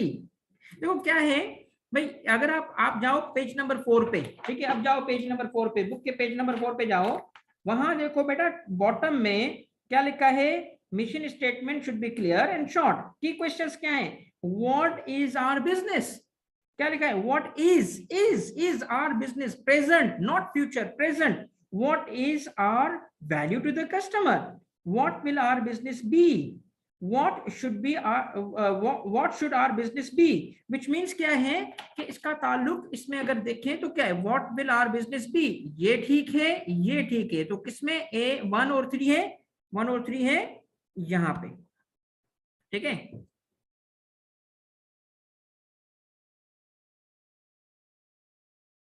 बिल्कुल सही है, मगर वो जो फ्यूचर बता रहा है किसके थ्रू बता रहा है, प्रेजेंट के थ्रू, प्रेजेंट एक्शंस के थ्रू। जो मिशन का ताल्लुक, ठीक है, एक बात समझे, एक बात समझो, जिसने कहा ना कि फ्यूचर बता रहे थे कि अल्टीमेटली हम जो मिशन बता रहे हैं, ये मेरा मिशन है नमाज पढ़ना, उसका ताल्लुक भी ऐसे नहीं है कि कोई डिस्कनेक्ट होगा, उसका ताल्लुक फ्यूचर से ही नहीं, आज के दिन से नहीं, वो नियर फ्यूचर के साथ हो सकता है मगर अल्टीमेट फ्यूचर के साथ नहीं होता, जहां तक हम पहुंचना चाहते हैं उससे नहीं होता।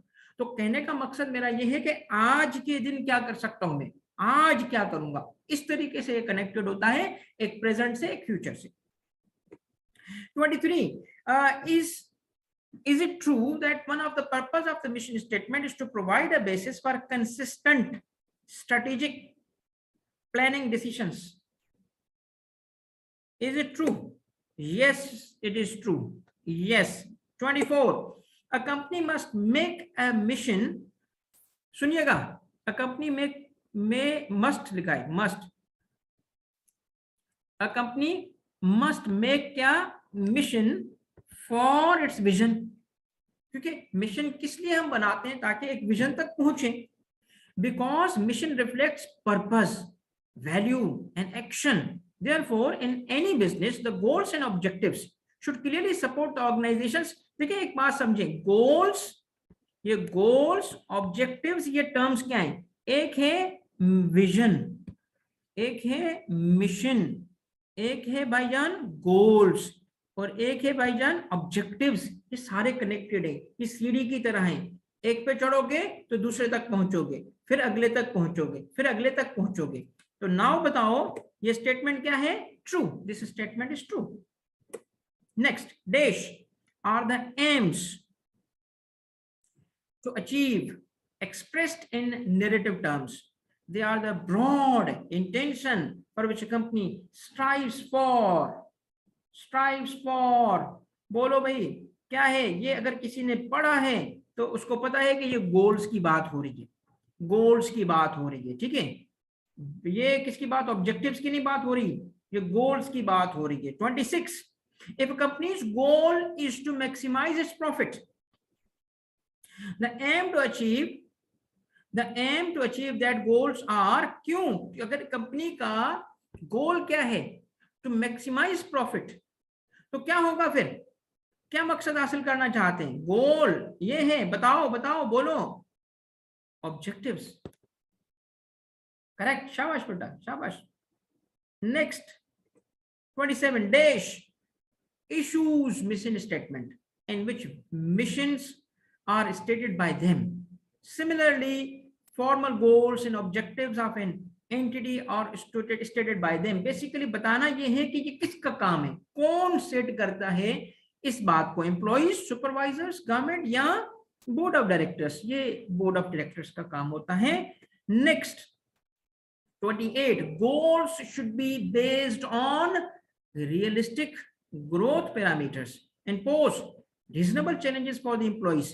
Is it true that over ambitious goals may maximize the potential and motivate the employees and resultantly employees continue their effort to reach the goals, correct or incorrect, correct और इनकरेक्ट, ए और बी, ए और B, ए और B, गौर से देखो, गौर से देखो, फंस गया, फंस गए, हाँ भाई चलो फंस गए, एक मिनट थोड़ा ट्विस्ट दिया, फंस गए। देखो एक इसमें गौर से नहीं पढ़ा तुम लोगों ने बेटा, यहाँ एम्बिशियस नहीं लिखा मेरा जान, मेरा बच्चा, यहाँ ओवर एम्बिशियस लिखा है। मार दोगे तुम अपने एम्प्लॉइज को अगर तुम बने उनके बॉस तो।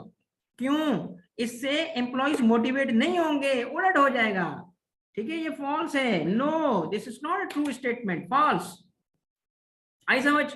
अब के कोई पूछे तो बताऊं कैसे। देखो ओवर एम्बिशियस नहीं है ना, एम्बिशियस होना चाहिए। ओवर एम्बिशियस क्या कर देगा, एम्प्लॉइज जो होंगे वो उसकी वजह से उसकी एफर्ट रुक जाएगी। जब आपको एक ऐसा टारगेट दिया गया जो अचीव ही नहीं कर सकोगे तो क्या करोगे, फिर मेहनत करोगे, हाथ छोड़ दोगे।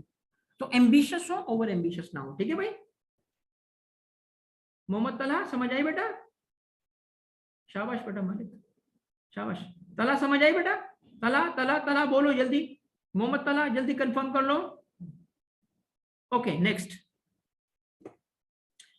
along with the 4 factors of production, dash is considered as a fifth factor.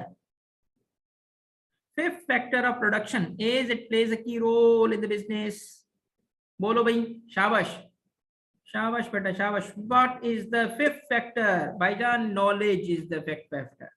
Knowledge, knowledge, yes, shabash. 30. Dash are the ones who have interest in the business and are affected by the business. Now, number 1, interest. Number 2, affected. बताओ कौन?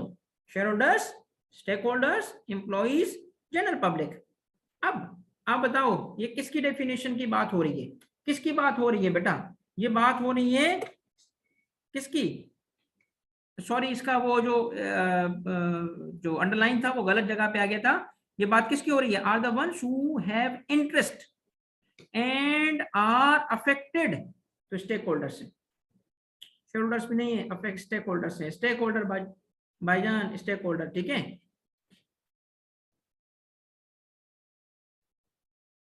Stake holders किसे कहते हैं बेटा? Stake holders किसे कहते हैं? देखो स्टेक होल्डर्स अभी बात चल रही है, जिसको नहीं समझ आया स्टेक होल्डर्स के बारे में, जो क्लियर नहीं है तो उसमें हम आते हैं। एक देखिए इंटरेस्ट किसको कहते हैं, सुनना मेरी बात। एक चलो मैं अभी समझा देता हूं, आगे बात आएगी। स्टेक होल्डर कौन होते हैं मैं समझा देता हूं, चलो मैं समझा देता हूं बेटा, आप सुन लो, आगे आगे आप जाने से पहले मैं समझा देता हूं। देखो पहली बात यह है कि एक बिजनेस है, ठीक है, सुनो मेरा बच्चा, बिजनेस है, ठीक है, डिफरेंस शेयर होल्डर, बस समझाता हूँ तला सबर बेटा, सारे बच्चे सबर सबर, ठीक है। स्टेक होल्डर्स अफेक्ट होते हैं आयशा। देखो ये है बिजनेस, भाई किसका बिजनेस है? बोलो भाई किसका बिजनेस है? वो कहलाएगा ओनर, ठीक है। अब अगर वो कंपनी है तो वो शेयर होल्डर हो जाएगा। इसको जो कहते हैं ना किसका बिजनेस है, ये किसका, इसको कहते हैं इंटरेस्ट। इंटरेस्ट, ये जो इंटरेस्ट का मतलब है ना, यहाँ पे ये नहीं है अच्छा जी मैं आपकी कंपनी को देख रहा हूँ, आपकी कंपनी में मुझे इंटरेस्ट डेवलप हो रहा है, ये वो वाला इंटरेस्ट नहीं है। हाँ जी शक्ल देख रहा हूँ मेरा तो इंटरेस्ट डेवलप हो रहा है आप में जी, हाँ जी आप माशाल्लाह आप बहुत अच्छे लग रहे हो, हाँ टाई तो बहुत खूबसूरत, ये वो वाला इंटरेस्ट नहीं है। ये इंटरेस्ट का मतलब है ओनरशिप इंटरेस्ट। स्टेक का मतलब एक क्या है जी, आपका किसी न किसी तरीके से उससे कनेक्ट हो, समझ सुनना मेरी बात, एंड आर अफेक्टेड। सुनो स्टेक इंटरेस्ट की ना मल्टीपल लेयर्स होती हैं, लेयर्स लेयर्स। अब देखिए एक और इंटरेस्ट होता है, एक ओनर वाला इंटरेस्ट है, मैं इसकी बात नहीं कर रहा यहाँ पे, ठीक है। मैं यहाँ पे किसकी बात कर रहा हूं, सुनिएगा मेरी बात। यहाँ पे जो बात हो रही है ऐसे इंटरेस्ट की जो अफेक्टेड भी हो, ठीक है।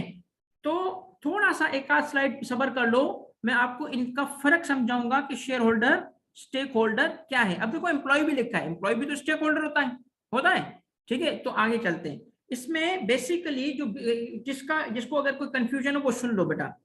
चूंकि इस स्लाइड में मेरा मकसद जो था 30 नंबर स्लाइड में मैंने जो सवाल बनाया है वो बेटा देयर इज डिफरेंस, बेटा देयर इज डिफरेंस, क्या वो बिजनेस के लिए बनाया है, ठीक है। अब बिजनेस में one of the business is company, ठीक है। यहां कहां लिखा है इज इन द बिजनेस, तो शेयर होल्डर बेटा किस में होता है, किस बिजनेस में होता है, कंपनी में होता है। यहाँ कंपनी नहीं आ रही, शेयर होल्डर किसको कहते हैं, जो कंपनी की बात होती है, ठीक है। तो थोड़ा सा सबर कर लेना, obviously there is difference, right. चलो नेक्स्ट, अब बताओ एम्प्लॉइज, सुपरवाइजर्स एंड लेबर, या you can call it labourer, are the best examples of, बोलो कौन सा स्टेक होल्डर?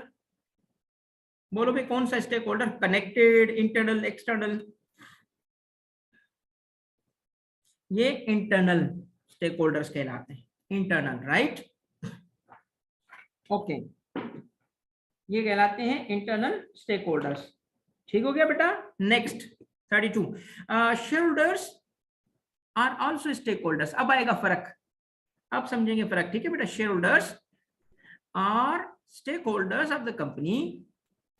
किसकी बात हो रही है, गौर से देखना। देखो आप मेरी बात, अगर जो सुनेगा फायदे में रहेगा, जो बात सुनेगा अपने उस्ताद की वो फायदे में रहेगा, वो जन्नत में जाएगा। और जन्नत क्या है, पेपर का पास होना। आंखें खोल लेना, मेरी बात सुनो। जिसको चश्मा नहीं है ना, चश्मा लगा के गौर से पढ़ो। Please don't rush to the conclusion, एक एक लफ्ज को पढ़ो। शेयर होल्डर आया मेरा बेटा, कंपनी आ गई, सही है। शेयर होल्डर कंपनी में होता है। Share holders are stake holders of the company and are usually investors. Yes, they are investors seeking to earn a return on their investment in the form of interest, dividend, salary, revenue. Share holders, एक बात सुनना, मैं एक जुमला लिख रहा हूं और सोच समझ के मुझे जवाब देना मेरा बेटा।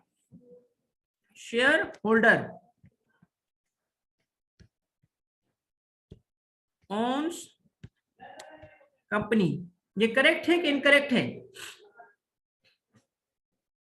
ये स्टेटमेंट करेक्ट है कि इनकरेक्ट है?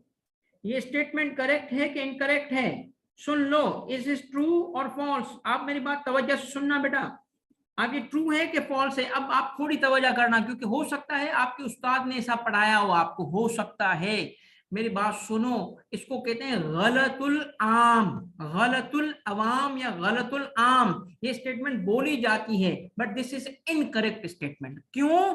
क्योंकि share holder do not own a company, क्योंकि बेटा company is a legal person and person can't be owned.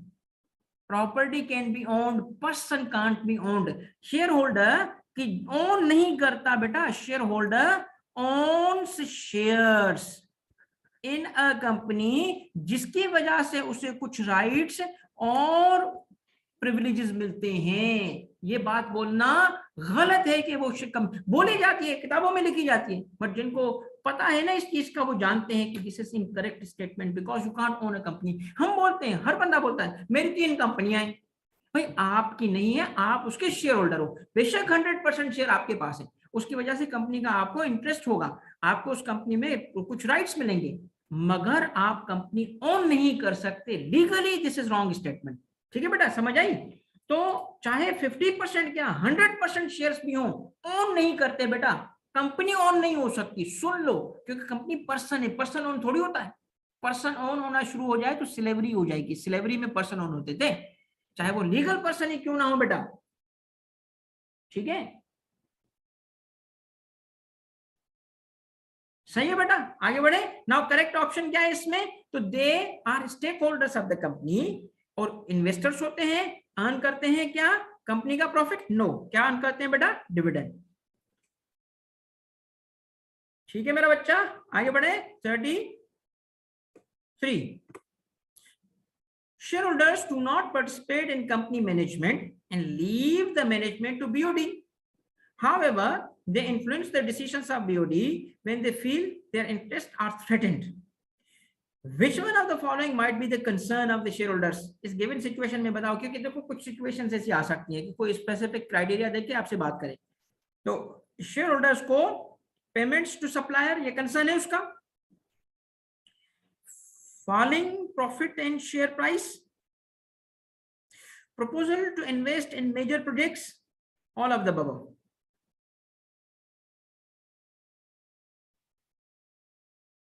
इनके कान कहां खड़े होंगे? शेयर होल्डर के कान कहां खड़े होंगे? किस चीज पे इसके कान खड़े होंगे? पेमेंट टू सप्लायर, वो उसका थोड़ी कंसर्न है, वो तो मैनेजमेंट का कंसर्न है। प्रपोजल टू इन्वेस्ट, वो भी उसका कंसर्न थोड़ी है। उसके कान कब खड़े होंगे बेटा? जब उसे ये नजर आएगा। शेयर होल्डर की नजर किस पे होती है? डिविडेंड। अभी तो पढ़ा डिविडेंड यार, अभी तो पढ़ा डिविडेंड, डिविडेंड के लिए। तो वो डिविडेंड कहां से आएगा उसको बेटा? वो उसको मिलेगा डिविडेंड। गौर से सुनना, इस एमसीक्यू को समझ लो कि प्रॉफिट से उसको डिविडेंड मिलता है, शेयर प्राइस से वो कैपिटल गेन कमा सकता है। शेयर होल्डर दो ही चीजें देखता है भाईजान, दो ही चीजें होती है शेयर होल्डर को देखता है। शेयर होल्डर क्या देखता है? शेयर होल्डर देखता है कि अगर शेयर्स में रिटेन करूंगा रिटेन करूंगा तो आगे चल के मुझे क्या मिलेगा, मूवी टिकट, और वो टिकट क्या है उसका, डिविडेंड, मुझे डिविडेंड मिलेगा। और डिविडेंड कहां से आता है मेरा बच्चा, प्रॉफिट कमाने से आता है। और दूसरा क्या होगा कि मैं रिटेन नहीं करता, मैं सेल कर देता हूं, तो सेल किस वैल्यू पे करूंगा, उससे क्या कमाता है वो, कैपिटल गेन, गेन कमाता है। आई बात समझ, क्लियर हो गई मेरा बेटा, ये एमसीक्यू ठीक है, बी सही है। कंसर्न इसका किस चीज पे होगा बेटा, इस चीज पे होगा। आगे बढ़ो बेटा। 34, executive directors and senior, executive directors and seniors fully and actively participate in company's management and decision making with keen interest. However, their interests are affected by which of the following? अब सुनना मेरी बात बेटा, ये नहीं बोलना कि sir ने बताया नहीं। एक डायरेक्टर, वो भी कौन सा, एग्जीक्यूटिव, एग्जीक्यूटिव और नॉन एग्जीक्यूटिव डायरेक्टर पता होगा तुम लोगों को। एग्जीक्यूटिव डायरेक्टर क्या होता है, बोर्ड मेंबर होगा मगर काम भी करेगा, वो रोज आएगा, ठीक है। अच्छा मेरी एक बात सुनो इस पे, ऐसे ऐसे रुकना, जवाब नहीं दो, जवाब नहीं दो, ठीक है। अब पता है बच्चों को ना, वो कहते हैं बच्चे जो है ना जन्नत से आते हैं। मेरा जो छोटा बेटा है, वो अभी मैं एक दिन वो ना फाइल ब्रीफ केस जो है ना ऑफिस से जाते हैं तो लेके जाते हैं, तो मैंने रखा वहां पे, तो वो उठा के आया मेरे पास, पापा ये ले आपका टेंशन, पापा आपका टेंशन। अब मैं हैरान हो गया, उसको कैसे पता चला कि पापा का टेंशन यही फाइलें होती है, पापा आपका टेंशन, ठीक है। तो बेटा अब जो है ना डायरेक्टर, वो जो बोर्ड में आता है, बच्चे मन के सच्चे बिल्कुल, तो जो डायरेक्टर जो है एग्जीक्यूटिव है, ऑफिस आएगा टेंशन लेगा, नॉन एग्जीक्यूटिव नहीं लेता। और सीनियर्स, बताओ मेरा बच्चा इनका क्या कंसर्न होगा। हाँ भाई क्या लिखा है, फुली एक्टिवली पार्टिसिपेट करते हैं, हाँ देयर इंटरेस्ट किस में होगा, affected by job security, power and status and factory work conditions. तो करेक्ट क्या है, एबीसी, बी इज करेक्ट, क्योंकि उसे जॉब सिक्योरिटी चाहिए, उसे पावर और स्टेटस चाहिए, फैक्ट्री से उसका ताल्लुक नहीं है, फैक्ट्री से वर्कर का ताल्लुक है। हाँ भाई ठीक है, वो दूसरों के लिए। आ जाओ भाई, non executive directors and key suppliers, गौर से देखना, non executive and key suppliers are examples of which of the following, internal stake holders, connected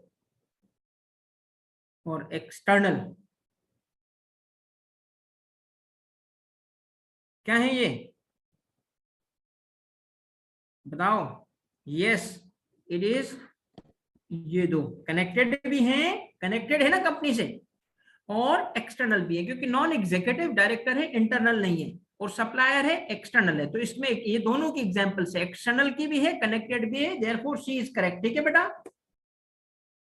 companies might issue bonds and debentures, bonds, debentures, ठीक है, समझो पहले इसको, समझो, ठीक है। कंपनी क्या करती है, कंपनी को फंड्स रेज करने होते हैं। ये बात किसकी हो रही है मेरा बेटा, कंपनीज की बात हो रही है, ठीक है। आपको अगर अंडरस्टैंडिंग हो तो आपको पता है कंपनी के जो रिसोर्सेज होते हैं, उन रिसोर्सेज के लिए कंपनी के सोर्सेज होंगे।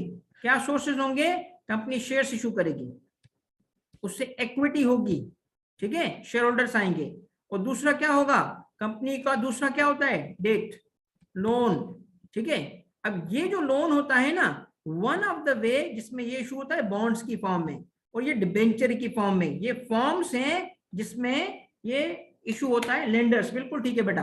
तो ये इस तरीके से हो रहा है। अब समझ आइए आपको कि क्या है एग्जीक्यूटिव और नॉन एग्जीक्यूटिव का। ताहिर अब्बास फर्क ये है बेटा कि ऐसे डायरेक्टर जो बोर्ड के मेंबर हैं और कंपनी में आके जॉब भी करते हैं, कंपनी में रोज आते हैं, सुबह को आते हैं, 5 बजे तक बैठेंगे, कोई काम कर रहे होंगे, मसलन फाइनेंस के, मसलन मार्केटिंग का, प्रोडक्शन का, बिजनेस पढ़ाना, ये उनका काम, वो नौकरी कर रहे होते हैं। नॉन एग्जीक्यूटिव का काम ये नहीं होता, नॉन एग्जीक्यूटिव सिर्फ बोर्ड का मेंबर होता है, जब बोर्ड की मीटिंग्स होती है तब आता है, ठीक है। नॉन एग्जीक्यूटिव का क्या मतलब है, वो नौकरी नहीं करता, वो सिर्फ बोर्ड का आके एम्प्लॉयमेंट करता है, और बोर्ड के आके बैठेगा, उसमें मेंबर है, बोर्ड मेंबर है, डिसीजन मेकिंग देगा, मैनेजमेंट आएगी, सीईओ आएगा, सीएफओ आएगा। हाँ भाई बताओ क्या हो रहा है, ठीक है। वो जो बोर्ड मेंबर्स होते हैं उसमें वो शामिल होता है। आगे बढ़े, इसमें बताएं कौन होगा, companies might issue bonds and debentures to lenders, ठीक होगी भाई। शाहिद भाईजान अभी इसको पढ़ लेते हैं। Next, Next 37. Lenders might not be concerned about heavy borrowing by business organizations, despite considering that heavy borrowing might increase the risk and company will not be able to pay. अब बात क्या है, क्या lenders to the company, जो lenders to the company होंगे, MCQ क्या है, not concerned about heavy borrowing. बताएं ट्रू फॉल्स? मैं लेंडर हूं, मैंने कंपनी को पैसे दिए हैं और वो कंपनी जो है बोरोइंग की जा रही है, तो मुझे कंसर्न होना चाहिए नहीं होना चाहिए? बताओ मुझे क्या होगा? Yes false? नहीं भाई, I will be very much concerned, I will be very much concerned कि भाई देखो मुझे पैसे दे सकेंगे नहीं, डेट इक्विटी रेशियो होता है ना, कि खुद के पैसे नहीं लगा रहे, समझो इस बात को, खुद पैसे नहीं लगा रहे, लोगों से लिए जा रहे हैं, तो मुझे कब लौटाएंगे? आई बात समझ? False statement.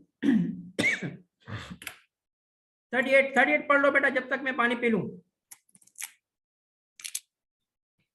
अमर दोबारा बताता हूं बेटा,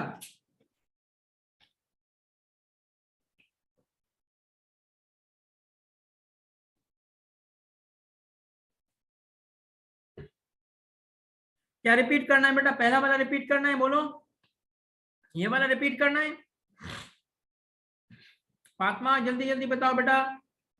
अरे मेरी जान, जिसको फिजिकल क्लास में आना है, मैं एआरटीटी में हूँ, स्टूडियो में हूँ, क्लासरूम में नहीं हूँ, ठीक है? तो थोड़ी जगह का इशू हो जाएगा, तो घर पे रहो, सुकून से पढ़ते हैं, तुम भी आराम से, मैं भी आराम से, ठीक है? हाँ भाई, इसमें इसको एक्सप्लेन करूं? नॉन एग्जीक्यूटिव डायरेक्टर, देखो मेरा बेटा, नॉन एग्जीक्यूटिव डायरेक्टर की जो मैंने बात की वो सुन लो। नॉन एग्जीक्यूटिव अल्बीना डायरेक्टर दो किस्म के होते हैं बेटा। बोर्ड के, कंपनी का जो बोर्ड होगा ना, बोर्ड ऑफ डायरेक्टर, उसमें क्या होते हैं डायरेक्टर? कितने किस्म के? दो। एक कहलाते हैं एग्जीक्यूटिव, एक कहलाते हैं नॉन एग्जीक्यूटिव, ठीक है बेटा? जी सब मिल जाएगा, सबर तो करो। एग्जीक्यूटिव का क्या काम होता है बेटा? ये ना सिर्फ बोर्ड के मेंबर होते हैं बल्कि जॉब भी करते हैं। जॉब का मतलब मेरा क्या है? नौकरी करते हैं 9 to 5 कंपनी की, ठीक है? अब काम कुछ भी हो या हो ही ना, मगर वो उनको सैलरी मिल रही होती है। ये नॉन एग्जीक्यूटिव अपना बिजनेस कर रहे हैं, कोई कहाँ बैठा है, कोई कहाँ बैठा है, उसका कंपनी की डे टू डे मैनेजमेंट से कोई ताल्लुक नहीं है। एग्जीक्यूटिव का डे टू डे मैनेजमेंट से ताल्लुक है।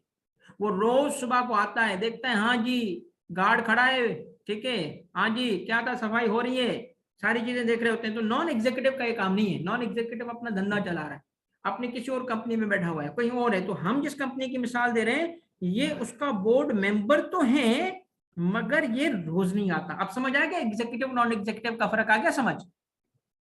ओके, इस स्लाइड में जिसको इशू था 37 में, देखो lenders might not be concern. सवाल क्या है? माइट नॉट, नॉट तो नहीं होगा ना, दे आर कंसर्न, तो फॉल्स हो गई ना स्टेटमेंट, फॉल्स हो गई ना, ठीक है? 36 में क्या था? लेंडर्स की बात थी कि ये जो बॉन्ड्स और डिबेंचर क्या है बेटा? ये सोर्स क्या है उसका? शेयर के थ्रू मिलता है? नहीं, इससे लोन रेज होता है। तो लोन रेज कैसे हो रहा है? बॉन्ड के थ्रू हो रहा है, डिबेंचर के थ्रू हो रहा है। तो कौन सा करेक्ट है? कंपनी माइट इशू किसको करेगी? लेंडर को करेगी ना, ठीक है बेटा? चलो ये आ गया 38। Are the members of the board and bring experience and knowledge to the board, however they are external stakeholders of the company and appointed by the board। बताओ कौन है? बोलो भाई, अभी तो समझाया मैंने आपको, नॉन एग्जीक्यूटिव एक्सटर्नल होते हैं, ठीक है? आगे बढ़े। Directors are the key managers of the company who make decisions and policies of the company, but their decisions are influenced by dash and they can take action against the directors। क्या बात करती भाई, वाह वाह वाह वाह वाह। बताओ what is the correct option? This is shareholders। भाई कैसे? भाई भाईजान, जब शेयर होल्डर एजीएम करते हैं ना, ठीक है, जब मीटिंग बुलाएंगे ना, डायरेक्टर्स को हाजिरी लाइन लगती है सामने, हाँ जी सवाल जवाब होते हैं। तो जो शेयर होल्डर्स होंगे, जब एजीएम होगी, डायरेक्टर कैसे होते हैं? इलेक्ट होते हैं ना, ठीक है, जनरल मीटिंग में होते हैं। फिर क्या होता है कि सवाल जवाब किए जाते हैं। एक दफा पाकिस्तान की बात कर रहा हूँ, ठीक है, बैलेटिंग नहीं बेटा, हाँ वो चलो आपकी वो बात दूसरी है।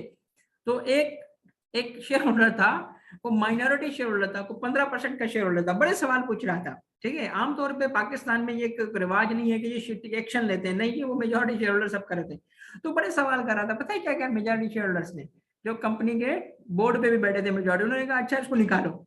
यकीन करें वो बात वो हुई थी, उसको उठा के बाहर फेंक दिया गया, सच्ची लिटरली बता रहा हूँ, मजाक नहीं कर रहा। चल बेटा माइनॉरिटी शेयर होल्डर निकल यहाँ से। तो इसीलिए फिर एक इदारा बना होता है ACCP, जो इनका इंटरेस्ट को प्रोटेक्ट कर रहा होता है। तो बहरहाल शेयर होल्डर्स का यहाँ पे इन अ वे ये स्टेटमेंट जो है वो ठीक था। 39 next 40, which of the following statement is correct for connected stake holders, they are decision makers, are they, जिसको भी पता होगा ना कनेक्टेड स्टेक होल्डर का कॉन्सेप्ट, कनेक्टेड, इंटरनल नहीं एक्सटर्नल नहीं, कनेक्टेड। ठीक है, तो उसको पता होगा फर्स्ट स्टेटमेंट इनकरेक्ट है। They are the part of permanent infrastructure, are they the part of permanent infrastructure? No, incorrect. They are very influential in shaping the future of the organization decisions, ये this is correct, this is correct। क्यों भाई, आपने पढ़ा होगा कि आपने जब इस जुमले को पढ़ा होगा कि जी जो कनेक्टेड होते हैं, मसलन कनेक्टेड में जो स्टेक होल्डर होंगे तो क्या कर सकते हैं वो, they are very influential in shaping the future and decisions, influence रखते हैं, इन्फ्लुएंस, कंट्रोल नहीं, पावर नहीं, इन्फ्लुएंस कर सकते हैं। ठीक है, कोई एग्जांपल देगा मुझे बेटा कनेक्टेड शेयर स्टेक होल्डर्स की, कनेक्टेड स्टेक होल्डर की, connected supplier, customer, good good शाबाश, गुड एग्जांपल्स। नेक्स्ट नेक्स्ट बेटा, नेक्स्ट। ठीक है, ओके, एम्प्लॉइज बेटा इंटरनल होते हैं, इंटरनल। ठीक है, आगे 41 डैश, गौर से सुनना, गौर, is used to categorise relevant stakeholders based on their power or influence and level of interest। ये एक मैट्रिक्स है। ठीक है, ये एक मैट्रिक्स है। ये स्पेसिफिकली जब आप पढ़ोगे ना बेटा, तो इस किस्म के सवाल थोड़े से रटे वाले होते हैं, ये आ सकते हैं। तो कौन सा मैट्रिक्स होता है बताओ? पावर इंटरेस्ट मैट्रिक्स है, इंटरेस्ट पावरफुल मैट्रिक्स है, पावर इन्फ्लुएंस है, कौन सा है? What is the correct option? The correct option is yes, A, power interest. Interest powerful नहीं, पहले पावर इंटरेस्ट मैट्रिक्स। ठीक है, टर्म है। 42 which of the following stake holders have high power, high power, low interest? बोलो बोलो भाई, बोलो बोलो बोलो बोलो बोलो बोलो बोलो, कौन सा है हाई पावर? हाई पावर सबसे ज्यादा पावरफुल कौन? बताओ, सबसे ज्यादा पावरफुल कौन? वहीं से क्लू पकड़ोगे बेटा, गवर्नमेंट। गवर्नमेंट और ओनरशिप तो किसकी है? उसकी थोड़ी है। पावर सबसे ज्यादा, लो इंटरेस्ट, इंटरेस्ट का मतलब वही ओनरशिप, स्टेक, क्या है? नहीं समझ आया बेटा? आप मुझे बताओ, आपको ये एमसीक्यू फायदा दे रहे हैं कि नहीं दे रहे? ठीक है, मुझे बताओ आपको फायदा दे रहे हैं कि नहीं? सरकार, यस बेटा, सरकार, बताओ बेटा, आई समझ? आपको ये चीजें देखो, इंशाल्लाह हम कोशिश करेंगे ये जल्द से जल्द कंप्लीट करें, आपको दे दें, ताकि बार बार रिवाइज करो। जिसको अगर बेटा, अब मैं इसलिए ये बात कर रहा हूं कि आपका इनपुट भी चाहिए। ठीक है, आपको ना ये चीजें मिल जाएंगी, फिर उसको दोबारा प्रैक्टिस करो। मैं जब आपसे शेयर करूंगा ना, तो आप मुझे मशवरा दो, क्या मैं करेक्ट आपको बता के शेयर करूं या बगैर करेक्ट के साथ शेयर करूं? चलो ये भी मुझे बता दो, लगे तो बता दो कि मैं आपको करेक्ट ऑप्शन दूं इसके साथ या बगैर के बताऊं बेटा, ताकि फिर,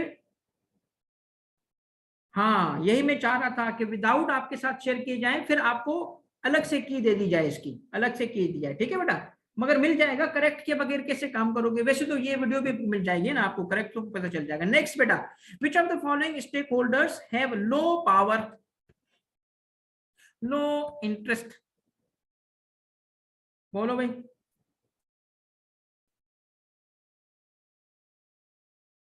शाबाश। Low power, low interest, general public, stake holder तो है ना बेचारे के पास पावर, ये मैंगो मैन है, मैंगो मैन, आम आदमी। ठीक है, ना पावर ना interest. Next 44 for which of the following purpose a business organization strives by providing goods and services desired by? ये थोड़ा सा मैंने ऐसे ही रखा है, बताओ। ये आपको आना चाहिए। ये एक किस्म की थोड़ा सा मैंने ना एक काम क्या किया है, शाबाश, याद है तुम लोगों को, ये मैंने एक किस्म का थोड़ा रिपीट किया है ताकि आपको टेस्ट किया जा सके। नेक्स्ट थोड़ा सा इसको भी देख लो, which of following does not meet needs of the customer by providing tangible goods. थोड़ा मैंने ना मतलब टीज भी किया है, ठीक है, कुछ चीजें बताई हैं फिर उलट बताई हैं, फिर दूसरे तरीके से पूछ रहा हूँ। वेरी गुड बेटा। क्यों यहाँ लिखा है नॉट, तो सर्विसेज, क्यों भाई सर्विसेज? क्योंकि वो टेंजेबल नहीं होती, ठीक है, शाबाश। ओके 51। अच्छा, इसके अंदर एक आध एमसीक्यू थे जो मैं अभी स्किप कर रहा हूँ। स्किप करने की वजह क्या है कि मैं उसको अगली क्लास में लाऊंगा, ठीक है, मगर मिलेंगे आपको सारे के सारे इंशाल्लाह। The dash can be measured through key variable such as revenue cost. वही चीज मैं थोड़ा सा दोबारा, क्योंकि हमारी तकरीबन क्लास एंड में है, चंद चीजें मैं बीच बीच में डाली हैं सिर्फ देखने के लिए कि भूल गए। ओके, देखो भूल गए ना, ऐसे नहीं करो ना यार, ऐसे ना करो ना, देखो फंस गए ना कुछ तो, ठीक है। देखो ये बात हुई थी, प्रॉफिटेबिलिटी की बात हो रही थी यार, थोड़ा देखो चेंज किया है ना, वही चीज एक तरीके से पूछी फिर दूसरे तरीके से, एग्जामिनर किसी तरीके से पूछ सकता है, ठीक है। कुछ बच्चे, due to which of the following factors the business में incur a loss by not achieving its goals, बोलो बताओ भाई। Employing over qualified human resource, inefficient use of resources, use of expensive raw material. गौर से देखना, main reason क्या होता है? Now the main reason is B, yes, हालांकि दूसरे भी हो सकते हैं, but now expensive raw material अपनी जगह पे, बट मेन जो कॉज होता है ना बेटा, किस चीज का? ऑब्जेक्टिव हासिल ना कर पाना और किस मकसद के लिए? लॉस का, ये सबसे इंपॉर्टेंट बेटा मेन होता है, ठीक है ना। अब्दुल रहमान, मैंने 45 एमसीक्यू के बाद 55 इसलिए किया क्योंकि इस बीच में मैंने कुछ एमसीक्यू स्किप किए, तो उसके लिए मुझे थोड़ा बेस डालना पड़ेगा, वो अगली क्लास में आ जाएंगे, ठीक है, टेंशन ना लो बेटा, मैंने ये बात बताई थी। नेक्स्ट, ऑल इसलिए नहीं कि मुझे एक बात बताओ यार, ये किसने बोला ऑल? सैयद सुमन, क्या नाम है, सुमन, सुमन, एक जगह तुम जा रही हो क्वालिफाई होने के बाद, ठीक है, वहां पे सैलरी आपके हिसाब से ठीक है, घर के करीब जॉब थी, घर के करीब जॉब है, सैलरी थोड़ी सी मार्केट से कम है, मगर आपके हिसाब से ओके है, यू थिंक इट्स ओके, और आप जाती हैं वहां पे इंटरव्यू के लिए, वो कहते हैं नहीं जी आप तो क्वालिफाइड हो, ठीक है, हमारे हिसाब से जो है ना हम आपको नहीं देंगे जॉब क्योंकि आप ओवर क्वालिफाइड हो। तो मुझे एक बात बताओ, ओवर क्वालिफाइड बंदा लॉस इनकर करता है या प्रॉफिट देता है? हाँ सुमन, हाँ मेरा बच्चा, हाँ मेरा बच्चा, हाँ मेरा बॉय बच्चा, हाँ मेरा शहजादा, बोल बेटा। वो लिखा है सैयदा सुमन, हाँ मेरा बच्चा, ठीक है। तो क्या हुआ बेटा, इसलिए ऑल नहीं, इसलिए नहीं शहजादा, ठीक है, इसलिए नहीं बेटा, इसलिए बी, ओके, ठीक है। आगे, not all companies earn profit but that is the risk of being in business. क्यों? लॉस भी तो होता है, दैट इज द रिस्क। देखो बात सुनना, मैं आपको एक बात बता रहा हूं, मैं आपको बात बता रहा हूं, सुनो मेरे बच्चों, मेरी बात सुनो, ठीक है। बात क्या है? बात ये है कि अगर आप मुझसे पूछो सर बिजनेस और जॉब में क्या फर्क है, बिजनेस और जॉब में क्या फर्क है, मैं बोलूंगा मेरा बेटा बिजनेस में रिस्क है, रिस्क रिस्क रिस्क, ठीक है, और जॉब में सिक्योरिटी है, ठीक है, समझ आई? सुनो सुनो सुनो, जवाब देने से पहले सुनो, क्या है बिजनेस में? Risk, tension, tension. जॉब में क्या है? सिक्योरिटी, सुकून। ऐसे ही लोग सोचती है ना, ये कौम ऐसे सोचती है। मैं पता है इसको दूसरे एंगल से देखता हूं, मैं कहता हूं जो बिजनेस करेगा, जो बिजनेस करेगा वो रिस्क तो लेगा, जो बिजनेस करेगा रिस्क तो लेगा, मगर बादशाहों वाली जिंदगी गुजारेगा। क्यों? नौकरी से जरूरतें पूरी होती हैं, ख्वाहिशें बिजनेस से पूरी होती हैं, याद रखना, नौकरी से जरूरतें पूरी होंगी, बिजनेस से ख्वाहिशें पूरी होंगी। अब तुम पे है कि क्या करना चाहते हो, ठीक है। रिस्क तो है, रिस्क तो है, बट बेटा कौन सी जिंदगी है? बादशाहों वाली। और जो नौकरी करेगा, कौन सी जिंदगी है? बोलो मेरे बच्चों, कुत्ते वाली, ठीक है, कुत्ते वाली जिंदगी है। बहरहाल मेरा बस चले, मैं जॉब छोड़ दूं, बट बहरहाल मेरी बीवी नहीं छोड़ने देती, कहते हैं भाई सीएसएस अफसर से मैंने शादी की थी, अब आप ठीक है गोली मार दूंगी। मैंने कहा जी ठीक है, शरीफ इंसान हूँ, अब बीवी की बात मानता हूँ। आगे चलो। Not all companies earn profit, but that is the risk of being in this business. There is an indirect relationship between risk and profit. The greater the risk, no, सही है, ये सही है बेटा। अच्छा, किसी लगा बीवी से डरने के बाद, यार तू बच्चा है यार, ए पीआरसी में है ना जिसने लिखा था बीवी से डरने की बात, फिर से बीवी से डरने की बात। यार ये जो बच्चा है ना, नाम बता यार, तू नाम क्या है तुम्हारा? तुम पीआरसी में छोटे बच्चे हो अभी, ठीक है, क्वालिफाई हो जाओ फिर तुझे पता चलेगा, ठीक है, तो बीवी से डरना क्यों जरूरी है। चलो मेरा बच्चा क्या है, दिस इज अ फॉल्स, क्यों? डायरेक्टली रिलेटेड, डायरेक्टली इनवर्स नहीं है बेटा रिलेशनशिप इसका, इनडायरेक्ट नहीं है, डायरेक्ट है, ठीक है। High risk high gain, low risk no profit is the reward for dash take in business providing products।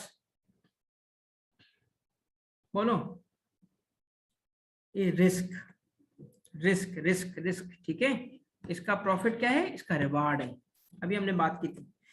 Which of the following business needs to learn that what products consumers need and want and to develop, manufacture, price, promote, distribute those products। क्या क्या चाहिए business को इस काम करने के लिए, इस मकसद के लिए? कंज्यूमर्स को कौन से प्रोडक्ट्स चाहिए, कौन से पता होना चाहिए।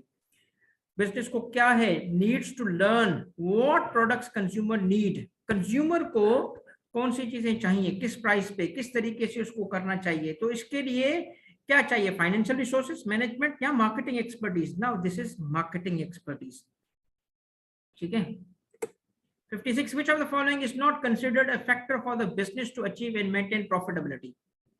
बोलो, ठीक है, क्योंकि ये सारे के सारे क्या हैं, प्रॉफिटेबिलिटी से ताल्लुक रखते हैं। एफिशिएंट ऑपरेशंस, भाई देखो नॉट कंसिडर्ड, सुनना, नॉट कंसिडर्ड लिखा है मैंने, तो एफिशिएंट ऑपरेशंस होंगे, ethical dealing with stake holder, सब क्या है, सबका ताल्लुक है, तो none of the above is correct, ठीक है। As part of the strategic review, they should always reconsider the purpose of the entity that they manage, ठीक है। स्ट्रेटेजिक रिव्यू, स्ट्रेटेजी पे अगली क्लास में बात होगी, क्या करेंगे, always reconsider the purpose of the entity that they review, that they manage. किसको करना होता है बेटा, ये किसको करना होता है, बोलो, स्टेक होल्डर्स, मैनेजमेंट, या किसको, मैनेजमेंट, ठीक हो गया। 58, which of the following is decided in strategic planning process? strategic planning process में क्या डिसाइड होता है, goals, objectives, strategies with the aim to maximize profit, goals and objectives with the aim of delivering goods in timely manner, goals and objectives and strategies with the aim of fulfilling entities purpose, ठीक है। थोड़ा सा इसको मैंने change किया है, but C is the correct answer, क्योंकि fulfilling entities purpose, और वो बेशक मैक्सिमाइजिंग प्रॉफिट हो, ठीक है। तो मैं थोड़ा सा इसमें क्लोजर टू बुक रहना चाहता हूँ। आज के लिए ये सेकंड लास्ट एमसीक्यू है, क्योंकि हमारा तकरीबन टाइम हो गया है आज के हिसाब से। विच of the following hierarchy should a business entity have, कौन सी हायरार्की उसमें होना चाहिए, गोल्स एंड ऑब्जेक्टिव्स की, मैनेजमेंट की, एम्स एंड प्लान्स की, कौन सी होनी चाहिए बिजनेस को, बिजनेस को कौन सी होनी चाहिए,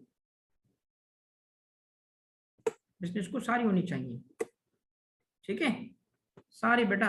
D D D D D, क्यों, मैनेजमेंट की हायरार्की भी नहीं होगी, मैनेजमेंट की हायरार्की नहीं होगी तो क्या होगा बताओ, एक सीईओ आ रहा होगा और बाहर खड़ा गार्ड उसको बोलेगा, सर जी चाय तो पिलाना, सर जी जरा आज आए हैं ना, थोड़ा सा जल्दी आए, चाय तो बना दे 15 मिनट पहले। हायरार्की तो होगी ना भाईजान, ऐसे कैसे हायरार्की नहीं होगी, ठीक है। Now which of the following is included in aims and plans hierarchy, कौन सा होगा इसमें शामिल, बताओ। Which of the following is included in aims and plans of hierarchy? All of the above, ठीक है। ये जो एम्स एंड होता है ना उसके लिए, ठीक है। ओके मेरे बच्चों, अब मुझे बस आपसे आखिरी आज के लिए बात करनी है। कल आज मैंने ये 60 एमसीक्यू रखे थे, और इसको हायरार्की का मतलब होता है बेटा स्टेप्स। जैसे मिसाल ले लो, एक है मैनेजर, एग्जीक्यूटिव मैनेजर, डायरेक्टर, ठीक है, एग्जीक्यूटिव डायरेक्टर, चेयरमैन, इस तरह ये जो होता है ना इसको हायरार्की बोलते हैं। ठीक है बेटा। ओके मेरे बच्चों, अव्वल तो आज का जो सेशन था आपने देख लिया और इंशाल्लाह थैंक यू, बहुत बहुत शुक्रिया मेरे बच्चों आपके फीडबैक का। और मुझे जो मैंने मेहनत की थी आज के ये 2 घंटे में, वो उसका पूरी मेहनत जो है ना उसका वो वसूल हो गया। आप लोगों का रिस्पांस, आप लोगों का प्यार देख के अब आपने बेटा एक काम क्या करना है, जो आपके दोस्त हैं उनको भी ये पहुंचाओ, ये सारी चीजें उन तक पहुंचाओ। मैं इंशाअल्लाह इसको आज ही इस लेक्चर को यूट्यूब पे अपलोड करा के लिंक आपके व्हाट्सएप ग्रुप में डाल दूंगा। ठीक है। अब आपने करना क्या है, देखो आपने करना ये है कि जिस जिस बच्चे का व्हाट्सएप ग्रुप का लिंक ना हो अगर, ठीक है, मुझे बस 1 सेकंड दें।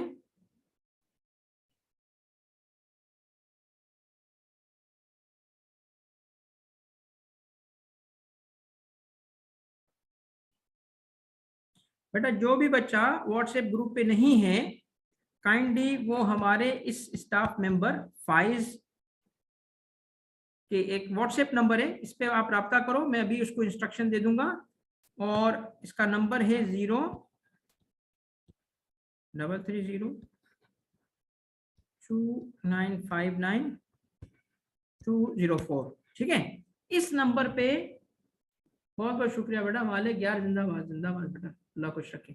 सुनो, इस नंबर पे बेटा आपने व्हाट्सएप करके आपने उनसे कहना है कि हमें सर तारिक की जो प्रैक्टिस सेशन है उसके व्हाट्सएप ग्रुप में ऐड कर दें। ठीक है। वो सारे ग्रुपों में,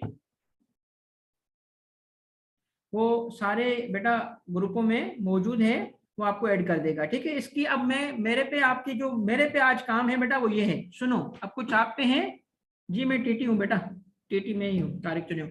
सुनो, अब आपने क्या करना है मेरा बेटा, अब आपने क्या करना है, अब एक तो आपने जो आपकी बुक का चैप्टर 1 है, ठीक है, उसको एक दफा कल की क्लास से पहले पढ़ लेना है चैप्टर 1 को। चैप्टर 1 जो है एंड तक आप पढ़ोगे।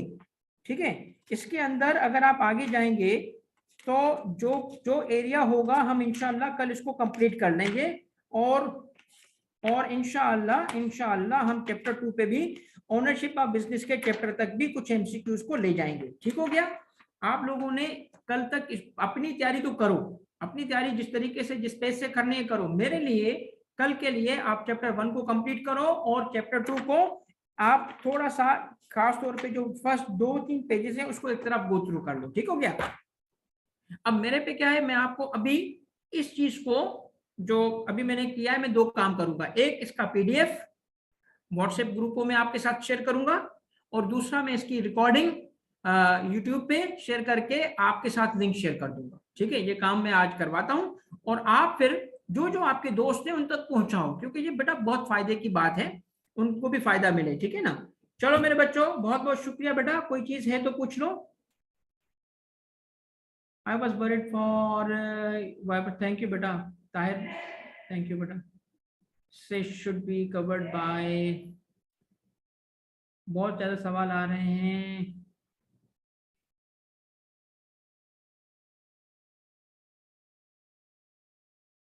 अच्छा, कल की क्लास बेटा, बहुत बहुत शुक्रिया बेटा, ज्यादातर जो आपकी चीजें हैं इनका ताल्लुक है प्रिसीजन। कल की क्लास बेटा सेम टाइम पे होगी, सेम टाइम का मतलब है थोड़ा सा मैं आगे एक्सटेंड करूंगा। आज मैं तकरीबन 9-9:15 तक एंड कर रहा हूँ, मैं कल 9:30 तक ले जाऊंगा, नीड बेसिस पे हम जाएंगे। सेम हमारा टाइम होगा बेटा 7 बजे से लेके और 9:30 बजे तक कल क्लास होगी। ठीक है। बाकी सब्जेक्ट का बता दें बेटा, अभी हम इसको कवर करेंगे। इसके अलावा क्या है कवर्ड बाय, बेटा ख्वाजा में देख लेता हूँ आपका फीडबैक क्या है। लुकमान, बुक्स आर नॉट का क्या मतलब है बेटा, ITA, ठीक हो गया, इकोनॉमिक अकाउंटिंग, ठीक है बेटा। पहले तो देखो मैंने जो आपने कमिटमेंट की है उसको मुझे पूरा करने दो ITB के हद तक, बाकी इंशाल्लाह हम कोशिश करेंगे कि कुछ और भी कर सकें। ठीक है। और वसी तुम्हारा यार ये जो MCQ है ना, सल्फ्यूरिक एसिड है, पता नहीं बार बार आ रहा है। अच्छा जी, ये इंशाल्लाह बेटा मेरी ख्वाहिश भी है, कोशिश भी यही है कि ये MCQ हर एंगल को कवर करें।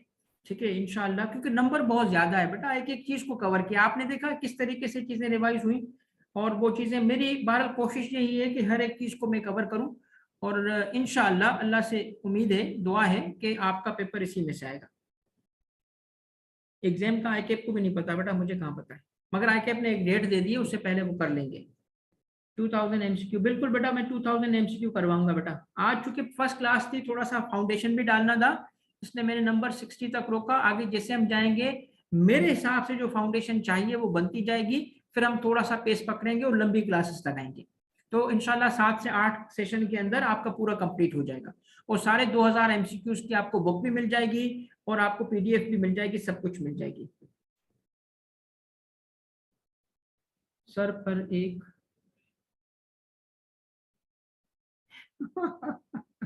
बेटा एक बिल्कुल भारी है, मगर मारा अल्लाह का शुक्र है।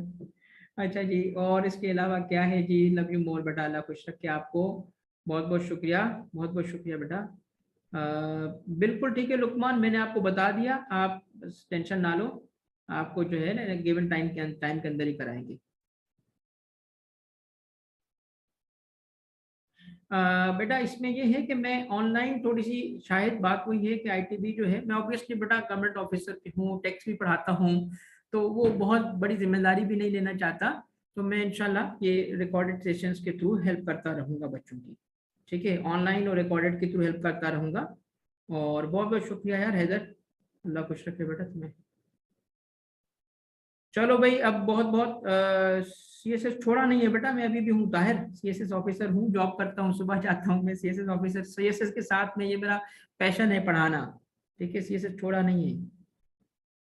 20 तारीख से पहले कहा है हामिद आईकैप ने कि हम करा लेंगे, ठीक है। चले शायद शायद उस दिन देखते हैं बेटा आपका फीडबैक, मतलब आपका फीडबैक पे मैं देखता हूँ क्या कर सकते हैं।